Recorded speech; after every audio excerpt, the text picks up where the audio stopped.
Tanto non lo lees porque...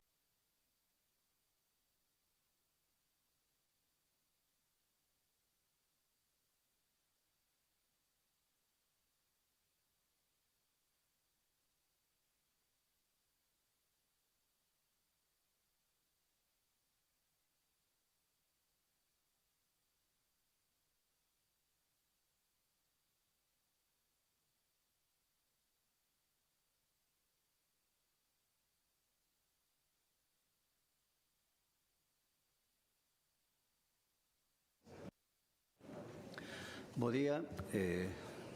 Reanudamos a sesión na que se vai a producir o debate e votación das propostas de resolución. En primeiro lugar, haberá unha rolda de intervención dos portavoces dos grupos parlamentarios para a presentación e defensa global de todas as propostas de resolución por un tempo de 30 minutos por grupo parlamentario. Logo, unha rolda de fixación de posicionamento dos grupos parlamentarios en relación coas propostas dos outros grupos por un tempo de 10 minutos.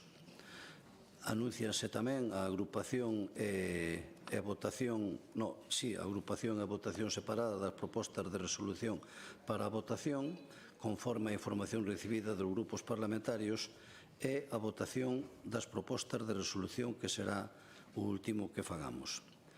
Ahora ten que facer unha comunicación o secretario da Cámara das propostas de resolución admitidas pola Mesa e a súa agrupación. Entonces, cando queira. Moitas gracias, presidente. A Mesa do Parlamento, na súa sesión do 9 de abril de 2026, cualificou as propostas de resolución formalizadas polos grupos parlamentarios en relación co debate de política xeral da Comunidade Autónoma de Galicia de 2026.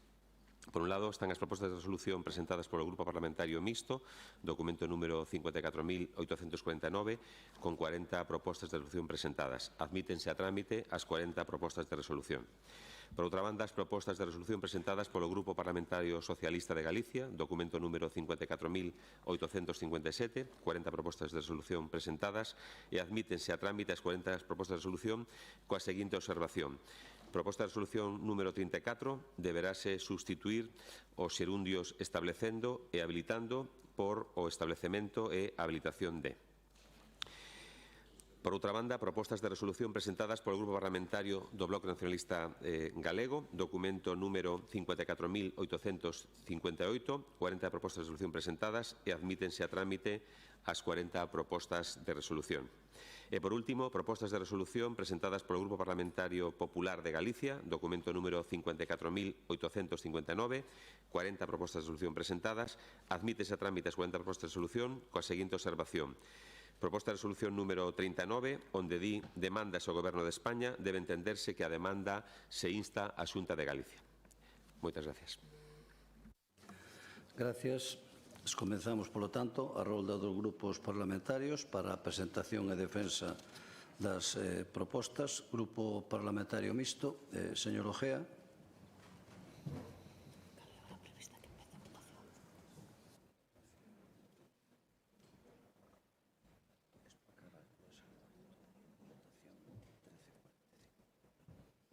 Gracias, presidente. Bos días, señorías. Bueno, falarei un pouco das 40 propostas que facemos. Agotamos o cupo. A mesa, pois, felizmente, admitiu-nas todas. Falarei un pouco desas propostas que, tal como dice o reglamento, deben ser de tipo xenérico, non demasiado particulares. É unha cuestión que así o exixe o reglamento. Entonces, inda que a nosa función fundamental neste Parlamento é defender os intereses da provincia de Ourense, o reglamento exíxenos facer as nosas propostas nunha clave máis xenérica e máis xeral.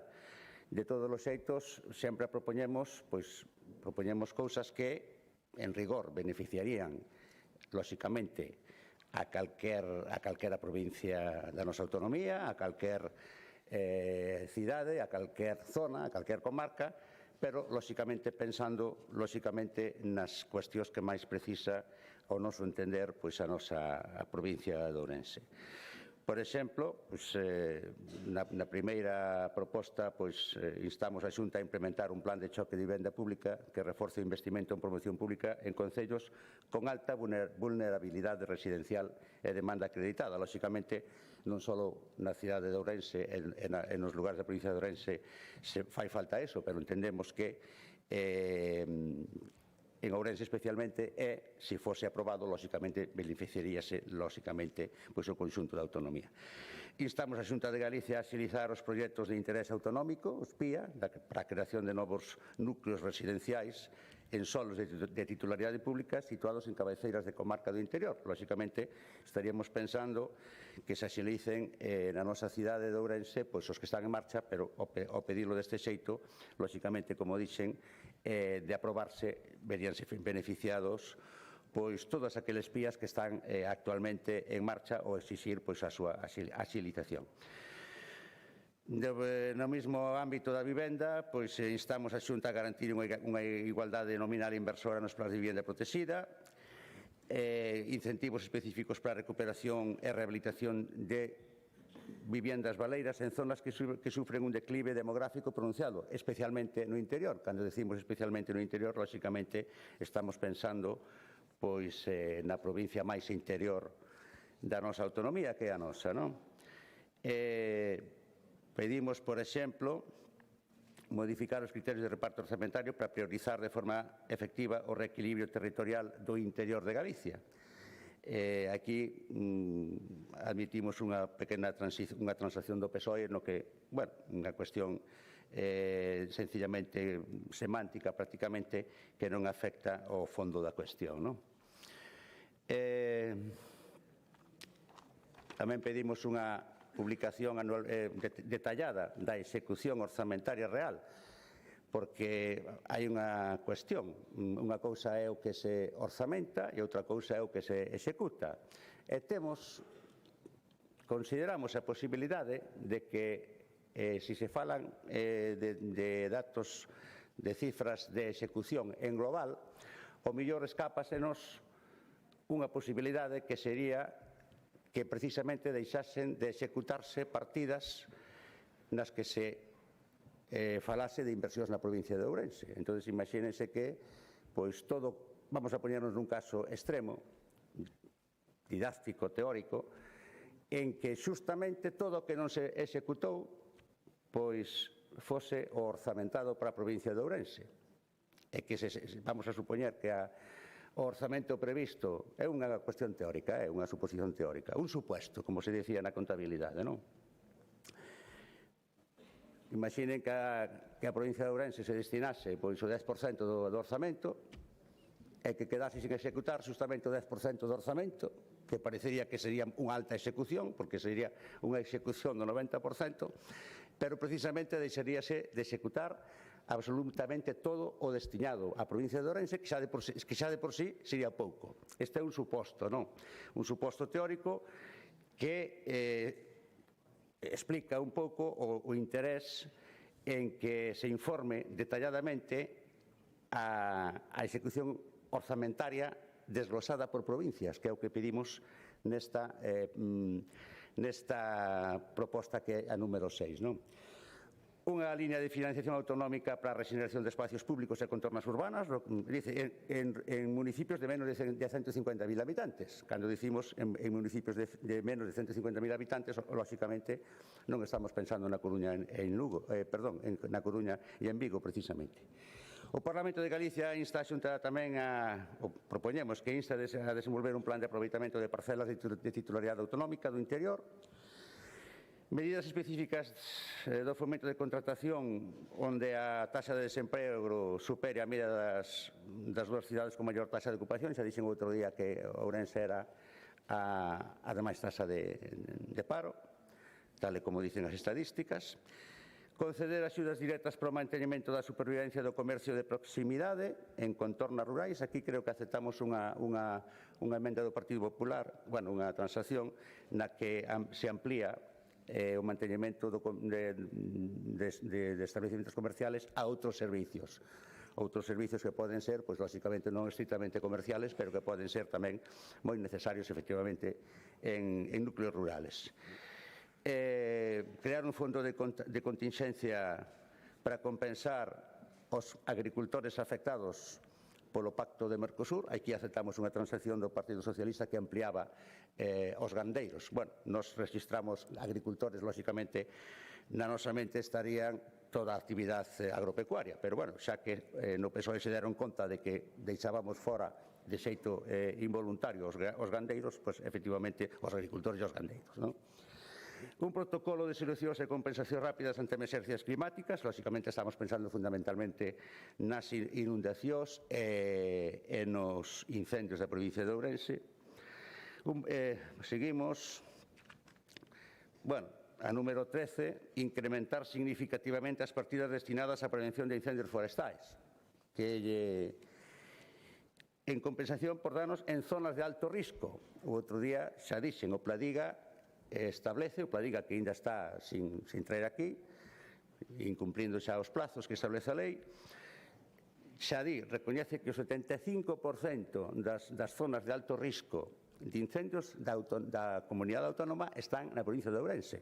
Entón, lógicamente, cando decimos compensación por danos en zonas de alto risco, lógicamente estamos referindo implícitamente á provincia de Ourense para que se incrementen significativamente as partidas destinadas á prevención de incendios nesa provincia, non?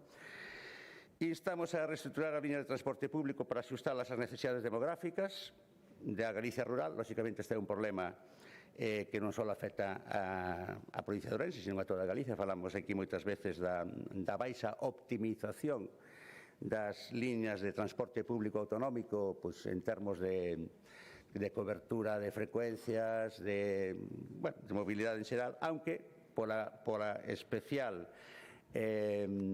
condición de pouca poboación da provincia de Ourense, pois este problema está máis agudizado. Todos sabemos que onde hai pouca población resulta máis complicado facer rendible para as empresas de transporte pois dar esta clase de servicios. Por lo tanto, habría que reestructurar as liñas de transporte público tendo en conta pois as moitas deficiencias que se están detectando nos últimos anos, non xa solamente por incumplimentos de contrato, que saltan a cada vista en termos de puntualidade, en términos de coberturas, sino que, ao mellor, inda que as empresas de transporte cumplan escrupulosamente os plegos, o servicio non é óptimo porque se exixe, ao mellor, unha reestructuración global desas liñas. E iso tamén o estamos pedindo en termos xerais, pero pensando na nosa provincia, non? Promover un reequilibrio das forzas de seguridade. Aquí aceptamos unha transacción que nos pareceu a caída do Partido Socialista, na que se piden fundamentalmente cubrir vacantes no servicio adscrito da Policía Nacional cara á Policía Autonómica. Que todos sabemos os problemas de seguridade que está tendo o noso rural. Aquí tamén hai unha pequena confrontación entre o Partido Socialista e o Partido Popular porque o Estado está retirando especialmente na provincia de Ourense postos da Guardia Civil e aí tamén estamos en contra desa decisión. A mera presencia da Guardia Civil no rural é disuasoria para a comisión de delitos, como todos vostedes saben, e genera unha sensación de seguridade na población que últimamente está en entredito, como tamén saben. Pero, bueno, no caso concreto da proposta esta non se entra nesa cuestión de nivel nacional que tamén se fala aquí moitas veces. Un fondo de compensación extraordinario para os municipios que presenten un déficit de servicios públicos mínimos. Aquí, bueno, non hai que dicir que estamos totalmente a favor do que pide a FEGAMP nesta clase de cuestións.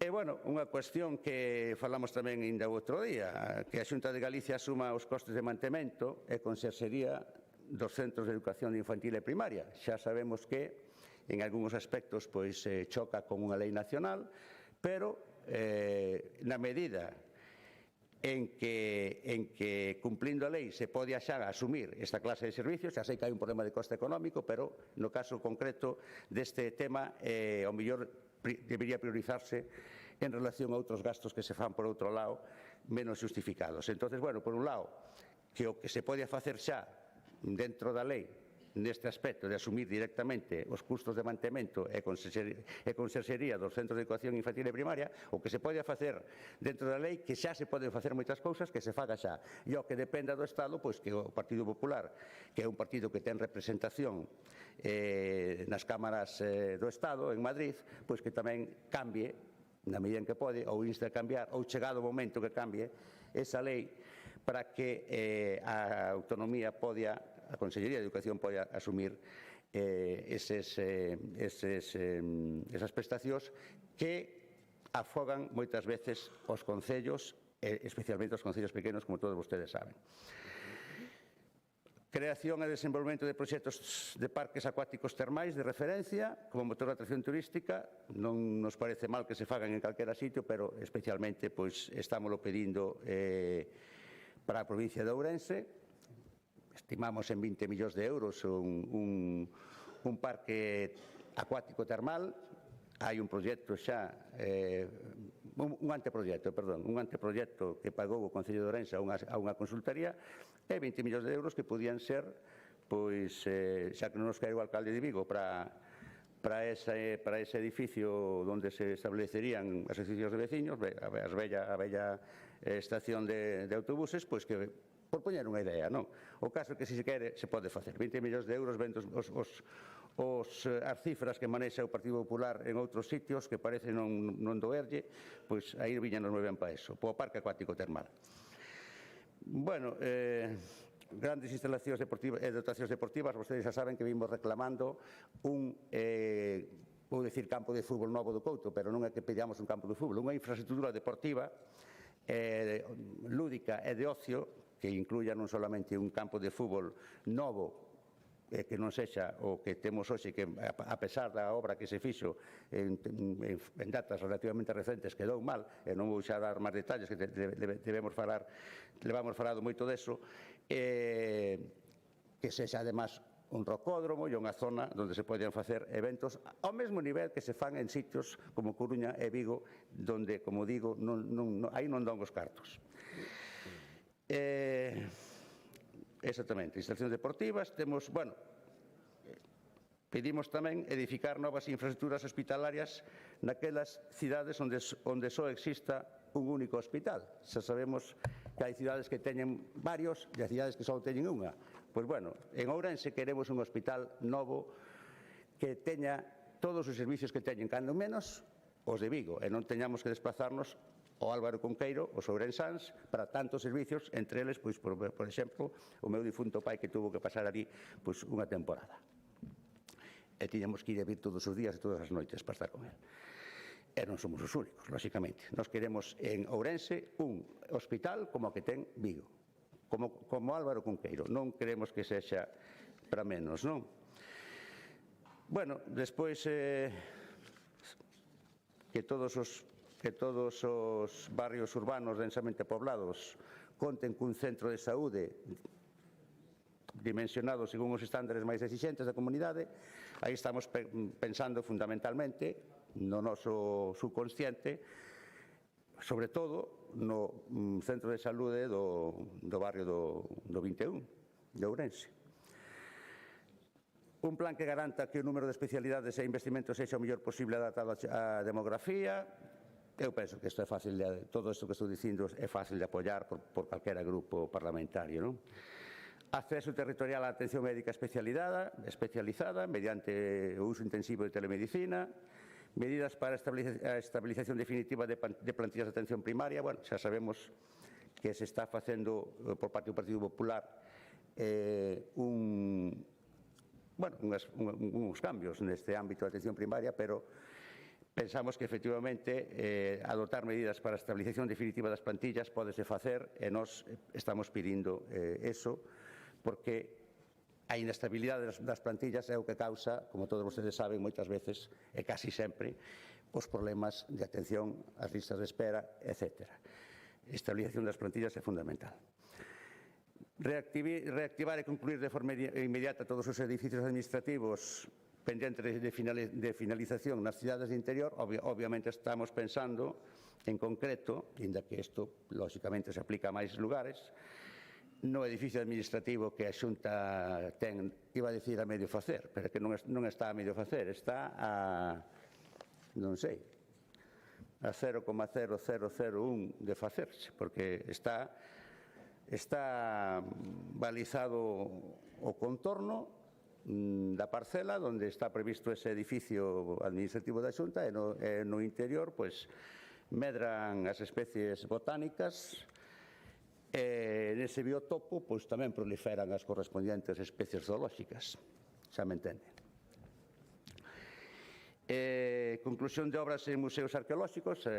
Ourense leva moitos anos cunha obra que é do Estado, un museo arqueolóxico, xa saben vostedes, esperouse moitos anos para empezar a obra e agora leva varios anos de obra. Bueno, instamos a autonomía en que dentro das competencias que lle competen a Xunta nese tema, que tamén as hai, pois que axilice tamén os trámites que lle corresponden nese sentido. Ourense necesita cuanto antes ese museo arqueolóxico, que xa digo, é do Estado, non é a responsabilidade total da Xunta, pero a que ten a Xunta instamos tamén que axude a sacar para diante o tema. Acondicionar as estradas autonómicas que atravesan os núcleos urbanos con carácter previo a súa cesión definitiva. Aí, bueno, modificou un pouco a redacción o Partido Popular, pero ven a decir exactamente o mismo, entón acertamos. Todos sabemos que as estradas autonómicas que atravesan núcleos urbanos son un problema para os concellos, porque son antiguas estradas, pero que se convirtieron en rúas, as que o Concello non lle pode tocar, salvo con permiso da propia Xunta que é titular, moitas veces abandonadas por a administración competente. Vou poñer o caso concreto da avenida de Zamora en Ourense, sobre todo a saída cara a Seixalbo, que todos saben, entre outras moitas cousas, que hai zonas de moito risco. Nunha zona concreta caiu fai pouco unha persoa nunha silla de rodas.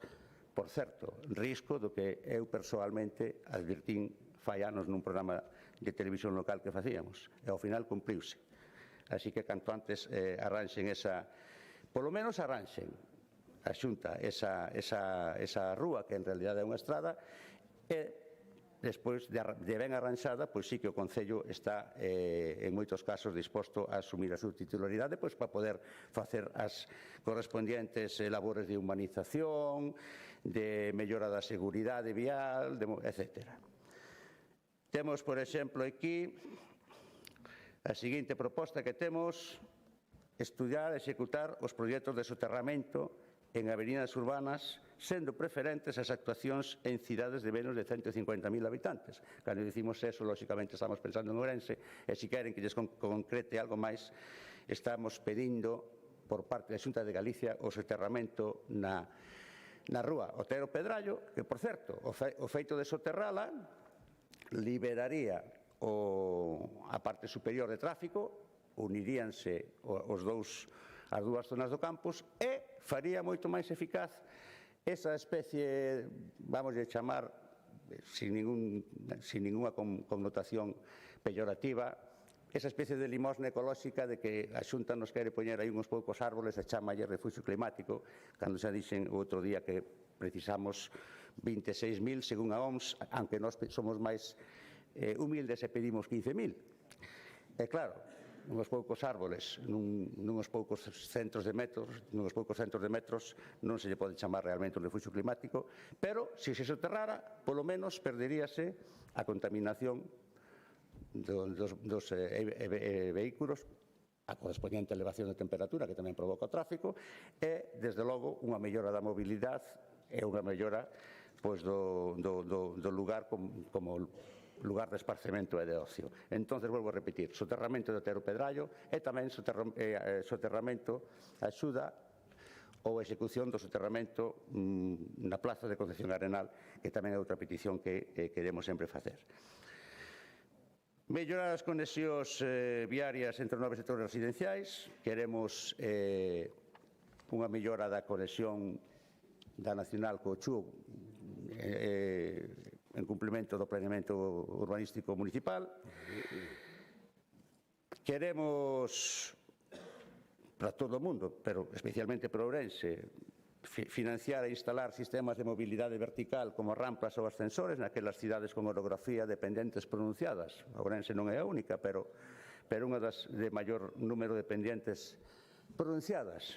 Ven a memoria, vostedes non sei se lembran un señor de Pontevedra que se chamaba John Balan. Pois unha vez atopeime fai moitos anos con el, na rúa, hoxe chamada Rúa de Concordia en Ourense, pregunteille, iba subindo pola costa, e dixe, home, John Balan, por aquí, e díceme el, Ourense ten moitas costas, iba todo cansado. Bueno, quero decir que veume esa cousa a cabeza, por darlle un poquinho tamén de salsa á intervención.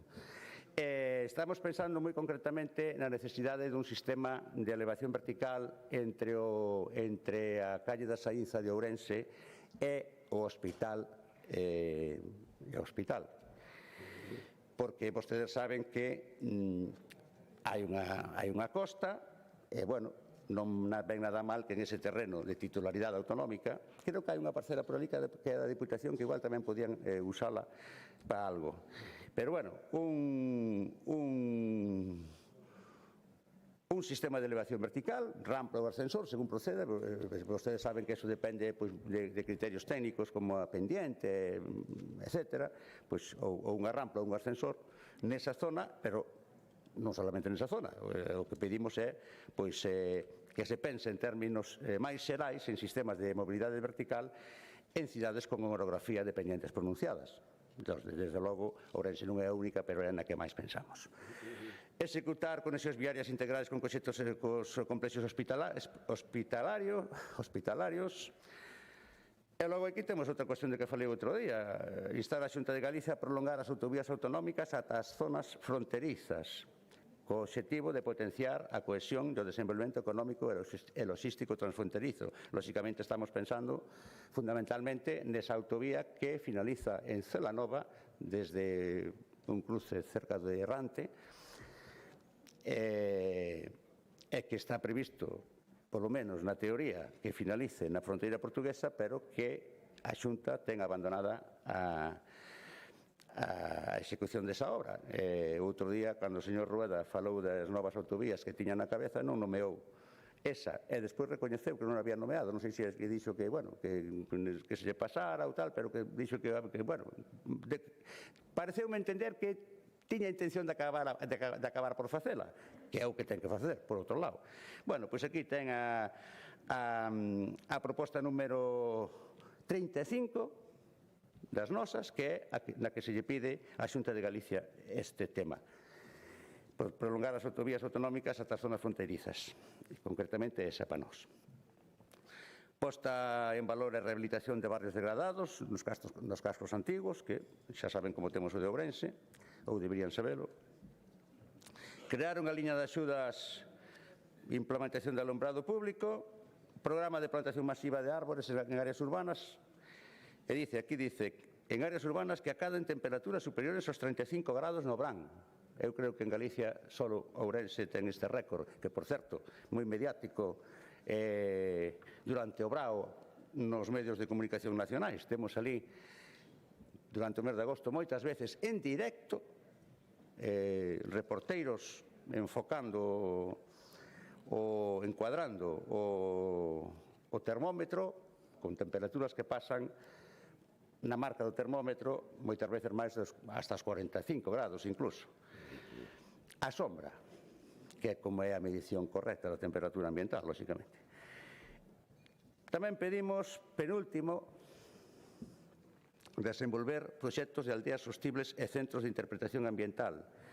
Estamos aquí pensando na aldea de Salgueiros, no concello de Muiños, fundamentalmente, como falei outro día, pero, bueno, non pasa nada por generalizar e decir que pedimos desenvolver proxectos de aldeas sostibles e centros de interpretación ambiental para revitalizar económica e turísticamente os entornos naturais protegidos, como é esa zona do Xurés na que se inscribe esa aldea da que falei antes. E, por último, last but no less, como dicen os ingleses, al final, pero no de menos importancia, garantir que a programación de eventos culturais da Administración e do Xacobeo non discrimine territorialmente ao interior de Galicia. Temos dito moitas veces que todas as accións pensadas no Xacobeo interpretamos ou facemos a nosa visión de que sempre nunha altísima proporción vai para Santiago e para o camiño francés e despois as migallas para o resto. En que aplícase eso que se chama a lei? O sea, xa saben ustedes que a naturaleza tende ao que se chama a lei de Pareto, non? Que o 80% dos recursos vayan ao 20% do destino. Pero claro, hai que loitar un pouco contra esa lei do 80-20 e non discriminar os territorios, e no caso concreto que nos preocupa, os territorios do interior. Queremos que as actividades que se programen do Xacobeo se distribuyen de xeito prácticamente homoxéneo por toda Galicia e non se concentren fundamentalmente o 80% no 20% que é Santiago da zona do camiño francés, non? Aquí xa lembrei varias veces que un conselleiro do Partido Popular, que xa non está con nós, por desgracia, recoñeceu fai bastantes anos que non mandaba actividades do Xacobeo para Ourense, reconoceu nos medios de comunicación, porque tiña el dixo, un clima estupendo, querendo decir que no Brao non se paraba ali. Bueno, unha maneira eufemística de decilo. Entón, bueno, nunca se me olvida aquelo, o sea, un conselleiro que creo que era da zona onde hai moitos chocos, ou se fais unha festa dos chocos, que están moi bons, por certo, recoñeceu, e mira que se me sigue acordando, desde fai anos, que a provincia, sobre todo a cidade de Ourense, ten un tempo estupendo, según dixo el, quería dicir que facía moitísimo calor e que entonces ali non se paraba e por eso non mandaba actividade do Xacobeo. Unha disculpa, lóxicamente, na nosa visión da cuestión. E lóxicamente, ese problema, se realmente fora ese o problema e non unha disculpa, mitigaríase con eses 15.000 árboles, mitigaríase parcialmente, seguramente, pero mitigaríase algo. Con eses 15.000 árboles que pedimos para que baixen as temperaturas no Brao, e non solamente para que baixen as temperaturas, para que mellore a calidade do aire, que outro día salía que Ourense tiña peor calidade do aire, e para, bueno, xa saben vostedes que o verde á vista e a natureza á vista xenera saúde e xenera bienestar. E nada máis, na seguinte intervención pois referireime someramente á nosa posición en relación ás propostas do resto dos grupos. Nada máis, gracias. Gracias. Grupo Parlamentario Socialista, señora Lara Méndez.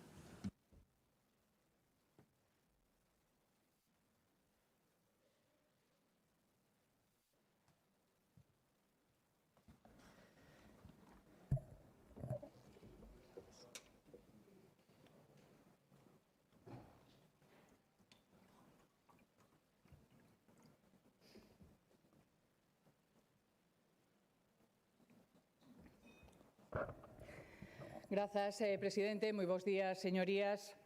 Dende o Partido Socialista levamos dicindo estes días que o debate do Estado de Autonomía debería ser o momento no que o país mira ao espello e dice cara a onde queremos ir. Pero en Galicia levamos anos escoitando o mesmo: triunfalismo, cifras discutibles e un relato que non coincide coa vida real da xente. Miren, señorías, levan 17 anos destruindo futuro. Porque nós, os socialistas, deixamos en marcha un país con máis dereitos, con máis cohesión e cun estado do benestar que avanzaba. Pero en 2009 comenzou unha demolición deliberada dese modelo. Unha etapa na que se quedaron logros e dereitos hoxe debilitados. O dereito a unha vivenda accesible. Construímos un 1.495% máis de vivenda pública en apenas 3 anos e medio do que vostedes fixeron en 17 anos. Sí, señora conselleira, en 17 anos, un 1.495% máis. O dereito a ser atendido por un médico en menos de 48 horas. O dereito a que todos os nenos e nenas tiveran libros de texto de balde. O dereito a contar con servicios públicos de calidade en todos os concellos gracias ao plan concertado e ao pacto local. O dereito á igualdade salarial blindado por lei. O dereito a ser coidados na vellez porque nunca se construirán tantas residencias ni centros de día. E miren, foi un goberno que planificou o futuro, que deixou en marcha un plan eólico que hoxe nos permitiría ser líderes en España.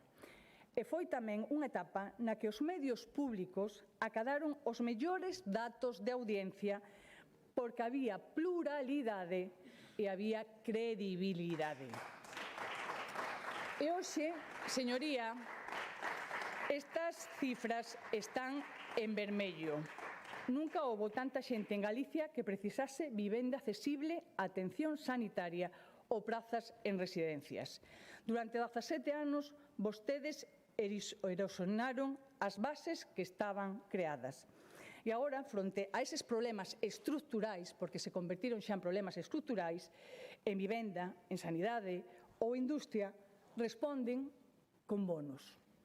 Esa é a diferencia entre os dous modelos. Vostedes cambiaron unha Galicia de dereitos por unha Galicia de caridade.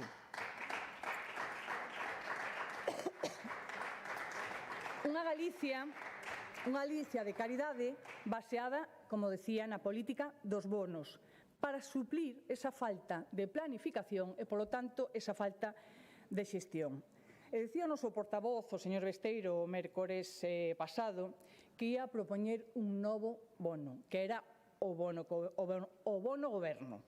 Xa costa hasta dicilo, a dificultade de esa falta de goberno. O bono goberno, que, aínda que sexa de xeito coyuntural, seguro que se ia notar en Galicia. Porque en esa política vostedes atopan moi cómodos.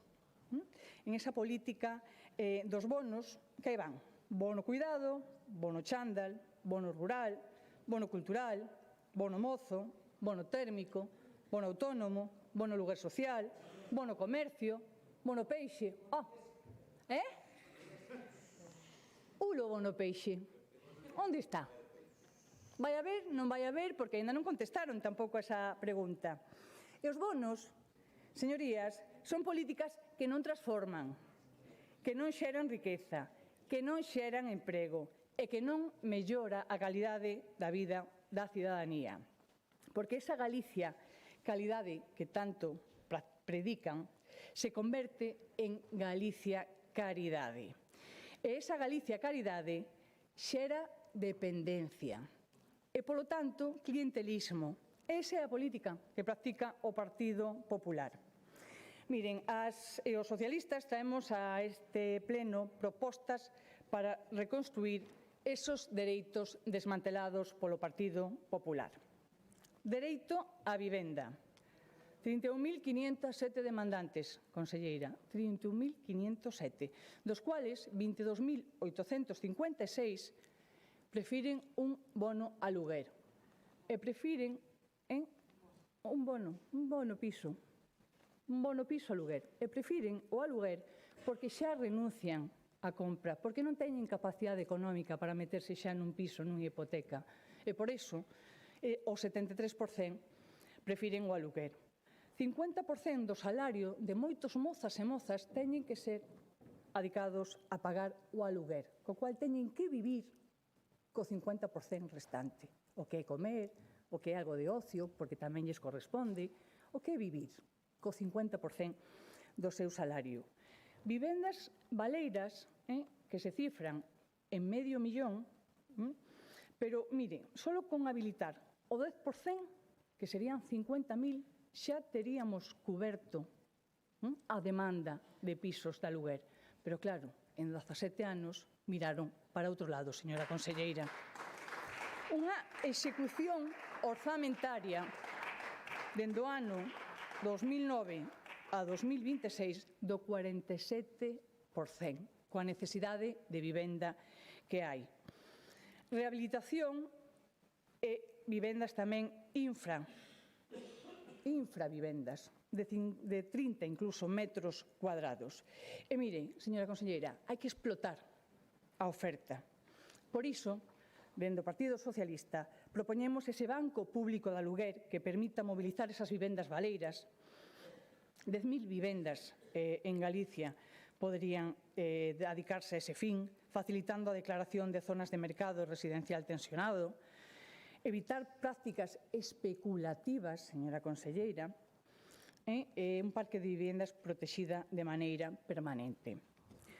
Propoñemos tamén modificar a normativa vixente en materia de habitabilidade para evitar esa infravivenda. Queda moito por facer, conselleira, pero queremos tamén o dereito á sanidade. 378.749 persoas en lista de espera. Persoas, homes e mulleres con nomes e apelidos, que poden ser as nosas nais, os nosos pais, os nosos fillos, os nosos irmãos, é dicir, persoas. Persoas. E na última oleada, máis de 50.000 persoas máis. Máis de 50.000 persoas. Isto xa é un colapso da nosa sanidade. E a atención primaria a peor valorada do Estado. E non o di o Partido Socialista, que o din datos oficiais, o CIS. A atención primaria peor valorada. E 1 de cada 4 non consigue consulta e xa desiste. En marzo do ano en curso, o 43% dos pacientes non recibiron cita en 4 días, a pesar que isto era un compromiso do señor Rueda. Claro, o señor Rueda e o señor conselleiro o que din é que había folga, pero despois din que non había seguimento. Hai folga, pero non hai seguimento, pero temos 1 de cada 4 que non reciben esa atención. Pero que no ano pasado, esa horquilla andaba entre o 32 e o 39%. Non sabemos xa de quen sería a culpa, porque xa non temos memoria tampouco. Será porque non fixeron un bono sanitario, que é o que lles queda. Porque o que están facendo é obligándolle aos cidadáns a irse á privada. No ano 23 dedicáronlle 200 millóns de euros. No ano 25, 246, un incremento de 46 millóns de euros fomentando sempre as concertadas e a privada. De feito, isto tamén se traduce no incremento de seguros que chegou xa ao 20%. Por iso, dentro do Partido Socialista, propoñemos reformar o modelo asistencial da atención primaria, donde se evite a saturación, donde se fortaleza a enfermería, donde se amplíen as categorías profesionales, donde se recuperen as xerencias para non devaluar eses hospitais comarcais. Un novo plan de saúde mental xa comprometido, xa anunciado, pero non executado, porque falar a veces falan tamén, pero facer, xestionar e planificar pouco. Mellora tamén do sistema sanitario público con respecto aos recursos humanos, a mellora das condicións laborales, convocatoria de todas as prazas formativas, aceptación tamén das negociacións cos representantes profesionais e dos traballadores do sistema público. Pedimos tamén un plan áxil para rebaixar as listas de espera no sistema hospitalario de Galicia, porque as esperas siguen subindo día a día, nome a nome, persoa a persoa, que donde e como se traduce este déficit. Dereito tamén a unha transición xusta. A única medida industrial é ampliar o capital público en recursos de Galicia, un chiringuito que xa nace opaco, e pasamos da opacidade de Altri á opacidade de recursos de Galicia. Outro chiringuito no que tendo xa a Xunta ao redor do 30% do capital, seguen negándose a dar explicacións. E todo isto nun proxecto que naceu coa promesa de crear unha comercializadora pública de enerxía para abaratar a factura eléctrica de todos e todas as galegas, que onde está? Ula comercializadora, onde anda? Mire, o modelo industrial está claro, ademais é fácil de entender. Os cartos son públicos, pero os beneficios repártense entre os seus amigos con total opacidade.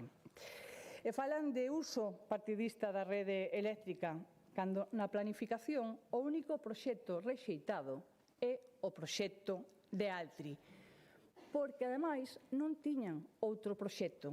O Partido Popular baseou a súa política industrial no proxecto de Altri. Por iso, nos propoñemos reformar e reforzar o IGAPE para convertelo nun verdadeiro instrumento de promoción económica e política industrial. Pedimos tamén planificar con rigor o aproveitamento da enerxía eólica, tanto terrestre como marítima, e dar así cumprimento a ese Pacto Verde Europeo. Pedimos unha resolución administrativa denegatoria do proxecto industrial de Altri para que non se lles ocurra o bono Altri e volver a rexurdir este proxecto que non quere a cidadanía ni enviable, ni social, ni económico, ni medioambientalmente.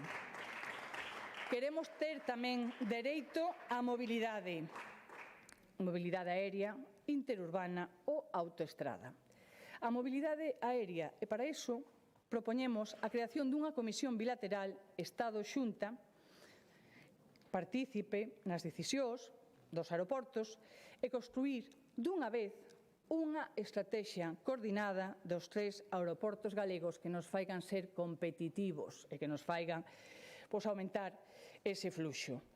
Queremos tamén unha mobilidade interurbana, donde ten as competencias a Xunta de Galicia, porque a veces isto das competencias pedilas sí e exercelas non, e pedilas moi pouquiño tamén, xa contarei.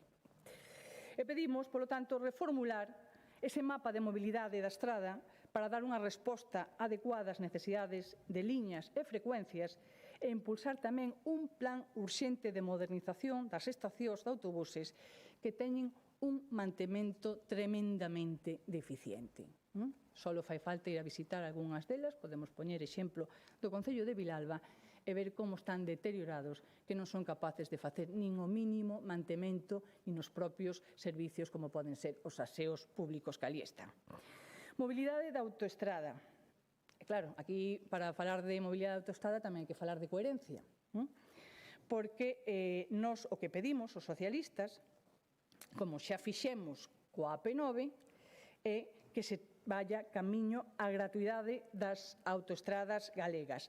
A G, que a veces presumen e a veces ocultan, a G55 e a G57, para que de maneira inmediata teña as mesmas bonificacións que ten a día de hoxe a AP9 mentre non acadamos ese 100% de gratuidade. Pedimos esa bonificación de cando menos do 75% da gratuidade.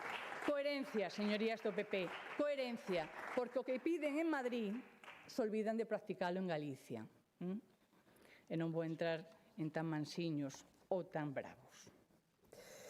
Dereito á dependencia, conselleira, dereito á dependencia, porque anuncian outro bono caridade, que en este caso estamos falando do bono coidado, pero a realidade é que con este bono coidado a Xunta aforra 4.000 euros ao ano por cada bono.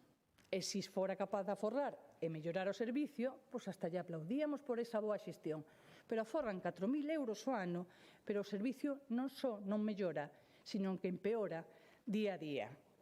Nas residencias, conselleira, anunciou vostede 24 residencias, anunciaron vostedes 24 residencias, máis cando as 24 prometidas aínda están pendientes.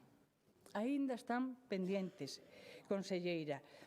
E despois veñen aquí a falar deses 3.000 millóns de euros que lla deuda o Goberno central a día de hoxe, que ao mellor na réplica xa estamos en 3.100, 3.200, porque como fluctúa tanto, pois eses 3.000 millóns, o que lle pido eu, señora conselleira, é que o reclame xa. Que o reclame, pero pola vía que sexa. Se nos están adeudando 3.000 millóns, que o reclame. E tamén que diga e conte de onde ven esa débeda.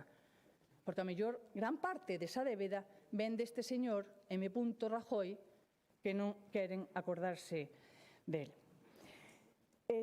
A realidade é que temos un déficit nas prazas de residencia de 11.500 persoas e subindo, señora conselleira, porque ademais é que temos máis de 700.000 persoas maiores de 65 anos e, polo tanto, evidentemente, teñen que subir.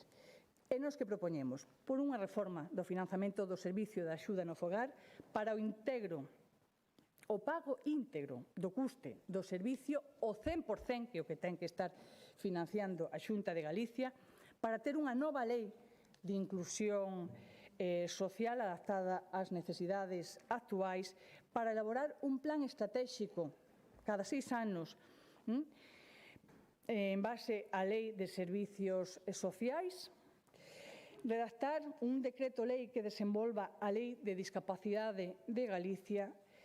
En definitiva, conselleira, que atendan vostedes as demandas dos servicios sociales para poder envellecer dignamente e con tranquilidade e non estar pensando que podemos ser unha carga para os nosos fillos e as nosas fillas. E queremos tamén o dereito do ensino en igualdade, para garantir de maneira inmediata a dotación suficiente do profesorado de apoio, para incrementar de maneira progresiva e suficiente o financiamento das universidades públicas galegas, para recuperar de maneira inmediata a cuantía destinada ás políticas de innovación de I+D+I nos orzamentos da Xunta, que aparezcan e despois que se executen, porque a situación educativa en calquera dos ámbitos, desde esa primeira inclusión no mundo educativo de 0 a 3 anos, e despois a formación obrigatoria, e despois a formación FP, universidades, cada vez vai en máis deterioro. Queremos tamén esa universidade pública, gratuita e de calidade, porque iso é que nos dará riqueza de futuro, porque estamos formando as persoas que no día de mañá serán as que teñan a responsabilidade de gobernar este país. E queremos tamén dereito a unha Galicia productiva e a unha Galicia sen lumes.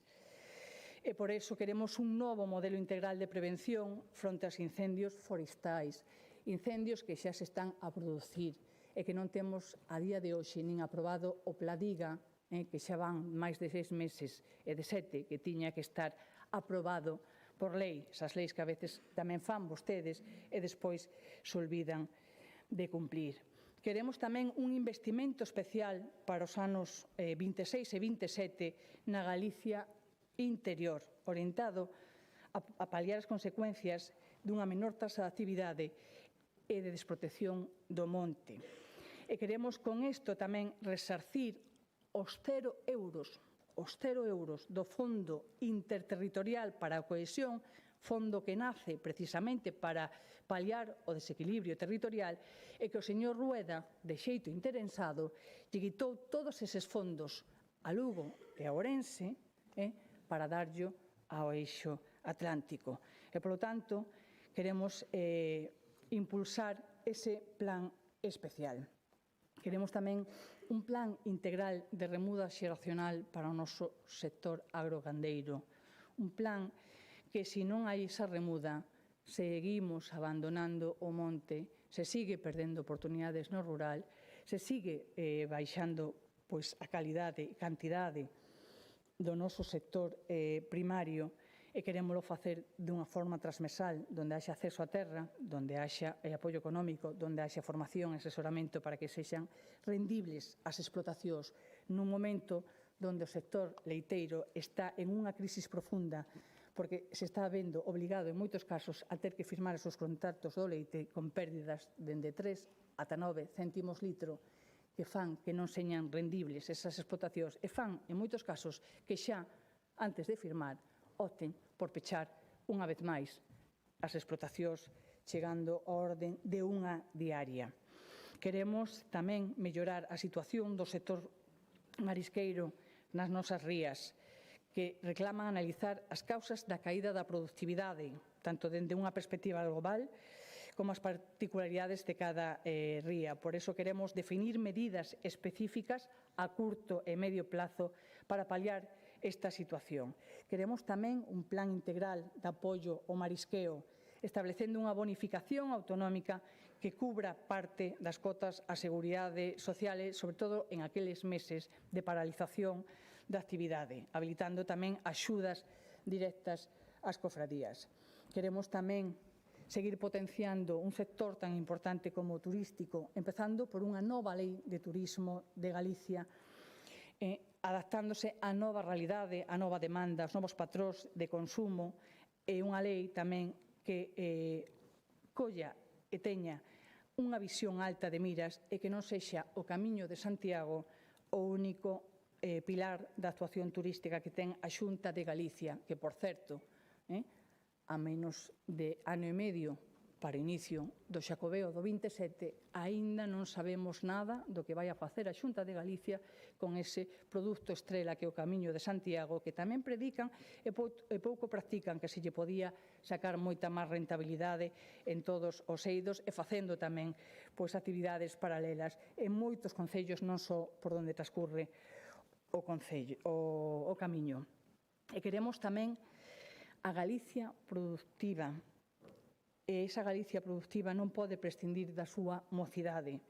E, por tanto, hai que desenvolver un plan integral de emprego xuvenil en Galicia, deseñado, evidentemente, cos axentes sociais e orientado a facilitar ese primeiro emprego, fixar talento, reter talento, e que non se marche toda esa mocidade a ser productivos en outros lugares como está a acontecer. E, por lo tanto, esa Galicia productiva non pode prescindir da súa mocidade.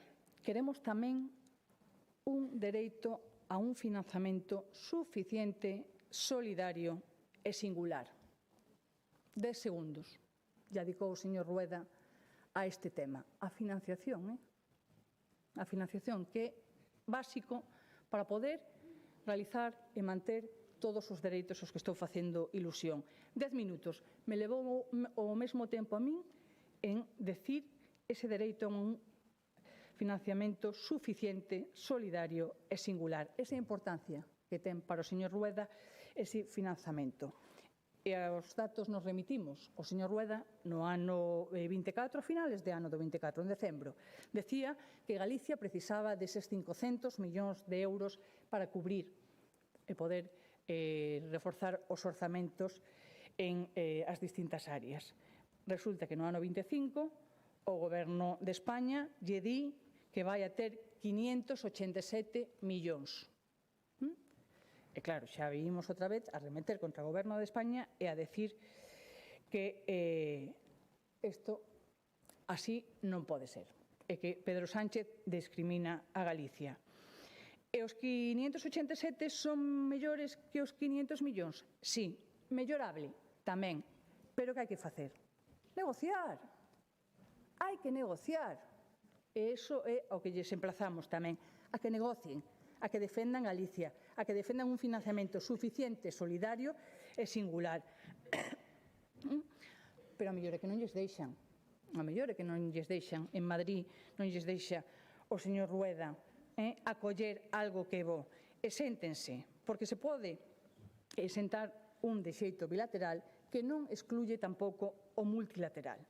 Por lo tanto, séntense a negociar, faigan o seu traballo, xestionen e consigan melloras para o noso país, como a quita da débeda. Acepten esa quita da débeda, porque en vez de ter 12.000 millóns de débeda, teríamos 8.000, se aceptáramos eses 4.000. E mire, se non sería moito máis fácil despois redistribuir ese incremento que se produce de forma tácita xa nos propios orzamentos. Así que nós pedimos máis responsabilidade fiscal, máis autogoberno fiscal e por iso propoñemos unha mellora do sistema de financiamento para Galicia que atenda ás nosas singularidades. Pedimos tamén que acepten, como lles decía, esa condonación da débeda, porque decirlle que non a 4.000 millóns de euros non o entende nin a miña avoa nin a miña filla. 4.000 millóns de euros que o Partido Popular lle di que non. Hai que reforzar tamén o papel da triga. Máis competencias ten que asumir e máis autogoberno fiscal. Porque o Partido Popular en 17 anos asumeu unha competencia. O Partido Socialista, cando gobernou, en 4 anos escasos, asumeu 12 competencias. 12 competencias, unha competencia. E despois queremos máis autogoberno. Pedimos tamén que o que lle piden ao Goberno central o trasladen aos concellos, porque isto de pedir financiación en Madrid para nós e o PP que ten a responsabilidade de trasladar tamén esa financiación e darlle estabilidade aos concellos, non o fan. Piden un lado, rexeitan noutro. E por iso pedimos que tamén isto llo trasladen aos concellos e que paralicen esa nova lei de administración local para que non sexa un proxecto xa malparido. Que paralicen esa lei e se senten a falar, que negocien, que consensúen un documento coa FEGAN, con concellos, con diputacións, un documento que lle dé autonomía municipal e un sistema de financiamento estable e suficiente para que os concellos deixen de ser os vasallos da Xunta de Galicia, que con esta nova lei o que pretende a Xunta de Galicia precisamente é acalar, subjugar máis os concellos e que sexan todavía cada vez máis dependientes e así xa volvemos a sacar novos bonos e xerar esa dependencia que é o que tanto lle gusta, predica e practica o Partido Popular. E queremos o dereito á nosa lingua. Temos o gran orgullo de ter unha lingua propia, pero témola que protexer. E, por tanto, pedimos que se protexa a nosa lingua, tal como recolle a Carta Europea das Linguas Minoritarias. E a lingua é o maior baluarte da nosa cultura. E, polo tanto, pedimos ao señor Rueda que actúe, que favorezca, que faiga políticas positivas discriminatorias fronte ao galego polos datos nos que se atopa a día de hoxe. Escoitamos outro día o señor Rueda en esa intervención que basicamente se despachou o tema da lingua dicindo que somos orgullosamente bilingües. Pois claro que estamos orgullosos da nosa lingua, pero temos que potenciar a nosa lingua para que non caiga no olvido. E queremos tamén ter o dereito a decidir sobre o noso corpo. E por iso tamén vamos a pedir que se garanta na Constitución a interrupción voluntaria do embarazo. As mulleres temos que ter esa capacidade de decidir e queremos que non só por lei, sino a través desa Carta Magna que quede garantida a futuros ese dereito. E o dereito á memoria democrática. Queremos garantir tamén que o Pazo de Meirás sexa sede dun centro de memoria e de dereitos humanos. Queremos que esa memoria non se desvanezca. Queremos que esa memoria serva para non cometer os erros do pasado.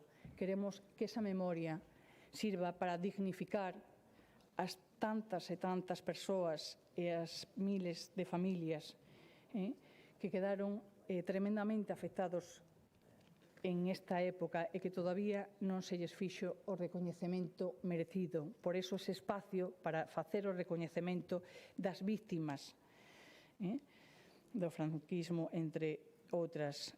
Queremos vivir todos estes dereitos en paz, porque sen paz non hai dereitos.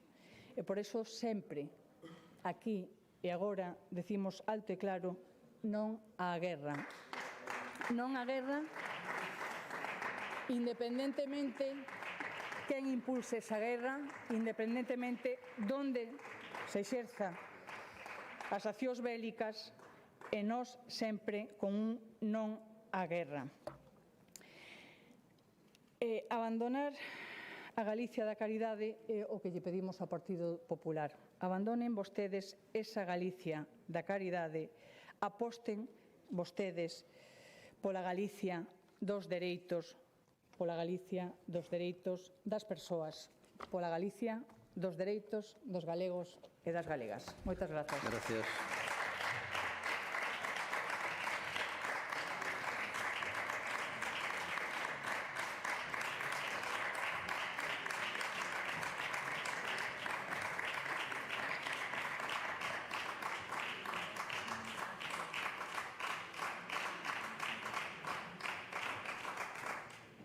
Grupo Parlamentario do Bloque Nacionalista Galego, señora Rodil.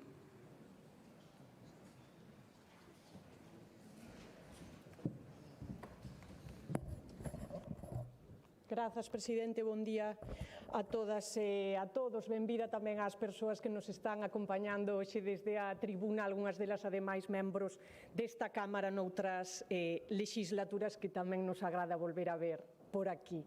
Bo día tamén, señorías, e aos medios de comunicación que nos acompañan neste debate. Dicía a portavoz nacional do BNG na Pontón na primeira xornada deste debate do Estado da Nación que estamos nun momento complexo de grandes cambios e desafíos.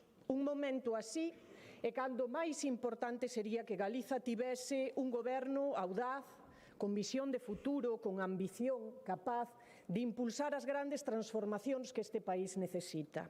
Pero, lamentablemente, as galegas e os galegos non temos iso. Temos un presidente do estancamento que aplica vellas receitas fracasadas que están empeorando a vida das galegas e dos galegos e que só ten para ofrecerlle a este país o espolio e a rapiña dos seus recursos naturais. Aquí, fora destas 4 paredes, fora deste hemiciclo, deste Parlamento, hai milleiros de galegas e galegos agardando que o seu goberne os considere unha prioridade, que lles faga un oco entre tanto anuncio e propaganda e os poña na lista de cousas que atender. Aí fora hai milleiros de persoas que non escoitaron ningunha soa proposta do presidente da Xunta neste debate do Estado da Nación para resolver os seus problemas e preocupacións. Xente que vive agobiada por ver como o aluguer é cada vez máis caro e o salario dá cada vez para menos. Persoas que ven con angustia e preocupación ter que agardar 15 días ou un mes para ter unha cita co médico de cabeceira ou anos por unha proba diagnóstica ou unha operación. Aí fora, señorías, detrás destas 4 paredes, afastados das comodidades de Montepío, hai milleiros de galegas e galegos esperando por unha vivenda ou unha praza nunha residencia de maiores. Hai miles de persoas agardando que a súa filla ou fillo teña o profesorado de apoio que necesita no seu centro educativo para garantir o dereito como calquera outro neno ou nena a recibir a educación que necesita e merece. E falar diso non é catastrofismo, é ver o que temos diante dos fuciños e, sobre todo, querer resolver os problemas da xente deste país, os que lle quitan o sono cada día. Disto vai este debate de política xeral, de facer unha análise da situación e facer propostas. E que lle propuxo o Partido Popular ás galegas e aos galegos neste debate do Estado da Nación, a todas esas persoas, a maioría da sociedade deste país que non vive na Arcadia feliz do Partido Popular? Que medida trouxo a este debate o presidente da Xunta de Galiza para elas? Pois a medida estrela, o grande anuncio de Alfonso Rueda foi dicirlles que vai poñer todo o seu empeño e o aparato da Xunta para dificultarlle a baixa laboral, sobre todo se sofres ansiedade, depresión ou dolor muscular. Porque para Rueda, señorías, e para o Partido Popular, as traballadores e os traballadores galegos, para o PP, para a Rueda, as traballadoras e os traballadores deste país somos todos uns vagos e maleantes e, por suposto, os médicos que dan as baixas uns defraudadores. Quero lembrar os datos oficiais dun organismo, unha entidade nada sospeitosa de ser do bloque como a AIREF, que sitúa a Galiza como a segunda comunidade con menos baixas laborais. A Rueda e ao Partido Popular non lle suscitou, iso sí, ningunha reflexión, ningunha medida, ningunha proposta, ningún só segundo no seu debate, no seu discurso que no ano 2025 en Galiza faleceran 43 traballadoras e traballadores en accidentes laborais. Máis de 400 traballadoras e traballadores falecidos neste país desde hai unha década. Somos a terceira comunidade con máis mortalidade laboral do Estado. Non lle pareceu ao presidente do estancamento, ao presidente da Xunta de Galiza, traer ningunha proposta para que Galiza deixe de liderar todos os anos o ranking de sinistralidade laboral. Non. Para a Rueda e o Partido Popular o importante é ver como pode facer que sexa máis difícil acceder a unha baixa laboral e ampliar aínda máis o negocio das mutuas a costa dos teus dereitos. Tivo tempo o presidente da Xunta de Galiza, Alfonso Rueda, para atacar os dereitos das traballadoras e dos traballadores deste país, pero ni un segundo, chico, nin unha soa medida, nin unha soa palabra, nin unha soa proposta para facer valer, defender os dereitos das mulleres, cero propostas en materia de igualdade e loita contra a violencia machista. Esa é A Galiza calidade do Partido Popular. Teñen a oportunidade, señorías, hoxe nesta Cámara de rectificar apoiando a proposta de resolución número 25 que presentamos desde o Bloque Nacionalista Galego. Pídanlle desculpas a nivel institucional, de maneira pública, ás traballadoras e os traballadores deste país se de verdade lles preocupan as baixas laborais en Galiza, reforcen o persoal sanitario na sanidade pública para poder atender como se debe e como merecen as enfermidades laborais en Galiza. Teñen vostedes a oportunidade de rectificar apoiando as propostas de resolución do BNG para avanzar en igualdade e políticas feministas, empezando por cumplir a Lei de Violencia Machista do ano 2007, garantindo a atención psicolóxica das vítimas de violencia machista na atención primaria e recuperando para o público os centros de crise para vítimas de violencia sexual. Pero ao Goberno de Rueda non lle importa o máis mínimo nin os dereitos das mulleres, nin a saúde, nin a seguridade laboral das galegas e galegos. Neste debate, o presidente do estancamento, Alfonso Rueda, non trouxo ningunha soa proposta para solucionar os problemas da xente deste país. Pero Bénega sí, señorías. Vímolo na primeira xornada do debate no discurso da líder da oposición e portavoz do Bloque Nacionalista Galego, un discurso que deu voz a Galiza real fronte á propaganda do Partido Popular. Un proxecto alternativo que cree en Galiza, que confía na capacidade das galegas e galegos e que ten un proxecto de país para resolver os problemas de hoxe e encarar os enormes retos que temos por diante. Un proxecto político do nacionalismo galego que parte do convencemento absoluto que temos nas inmensas potencialidades deste país. O Partido Popular quere, pola contra, que nos instalemos todos no conformismo e na resignación. Isto é todo o máis que pode dar de si o país, isto é todo o máis que podemos ser, date cun canto nos dentes e siga circulando, que aquí non hai nada que ver. Pero Galiza merece máis, señorías, e sobre todo Galiza pode dar moito máis de si. No BNG,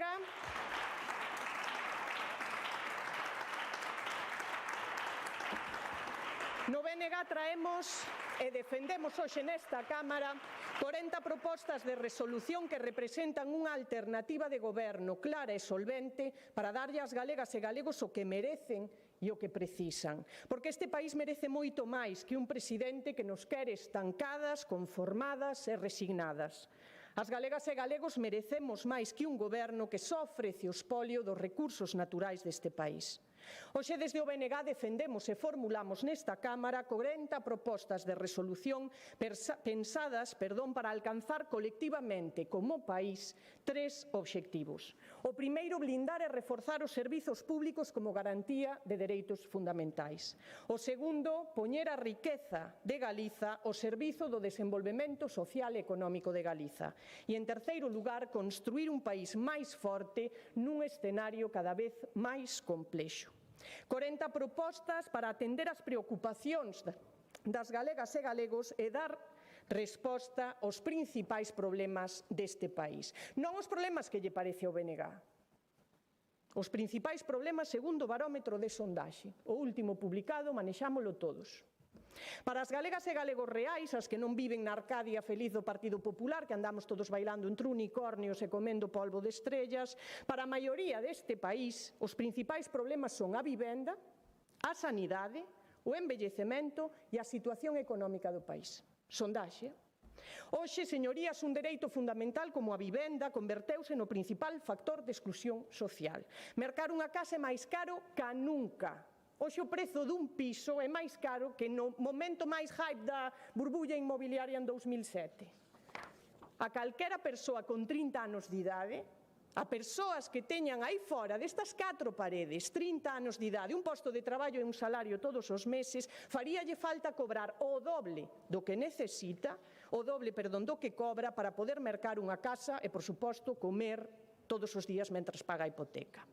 Os alugueres están disparados, son datos do Observatorio de Vivenda da Xunta de Galiza. De media, no conxunto de Galiza, máis de 600 euros ao mes. Xa non nos poñemos nas cifras absolutamente desorbitadas da Coruña ou Vigo. Un prezo que, ao lado dos salarios da maioría social da xente deste país, non da mocidade, de calquera galega e galego promedio, ten que destinar prácticamente o 30% do diñeiro que cobra a ter un sitio no que vivir. agora pagas facturas, enche a neveira, estás como para pensar en ter fillos. E a proposta do Partido Popular para facer fronte a esta crise habitacional cal é? Máis dunha década sin mover unha pedra e agora que lles veu o acordo, díxonolo o presidente da Xunta, Alfonso Rueda, no seu discurso, agora a proposta do Partido Popular é enchernos de propaganda. Eu perdín a conta da cantidade de vivendas que levan prometido nos últimos anos e anunciadas. Eu comecei a traballar de redactora no 2012 e a min lembrame moito, quizáis algún compañeiro ou compañeira da prensa tamén o recorde, a cando nos anunciaban aqueles barcos de Pemex. Eu non sei se acordan, señorías, nin o PP era capaz de explicar a cifra de quimiqueiros, de buques abastecedores e remolcadores que se ían facer en Galiza. O resultado final de todo aquilo foi un barco nos astaleiros galegos e a cúpula de Pemex en Chirona, los amigos de Feijóo. Pois coa vivenda o mesmo. Lembraba a portavoz nacional do BNG no debate. En 2024 anunciaron 4.000 novas vivendas de promoción pública. A finais de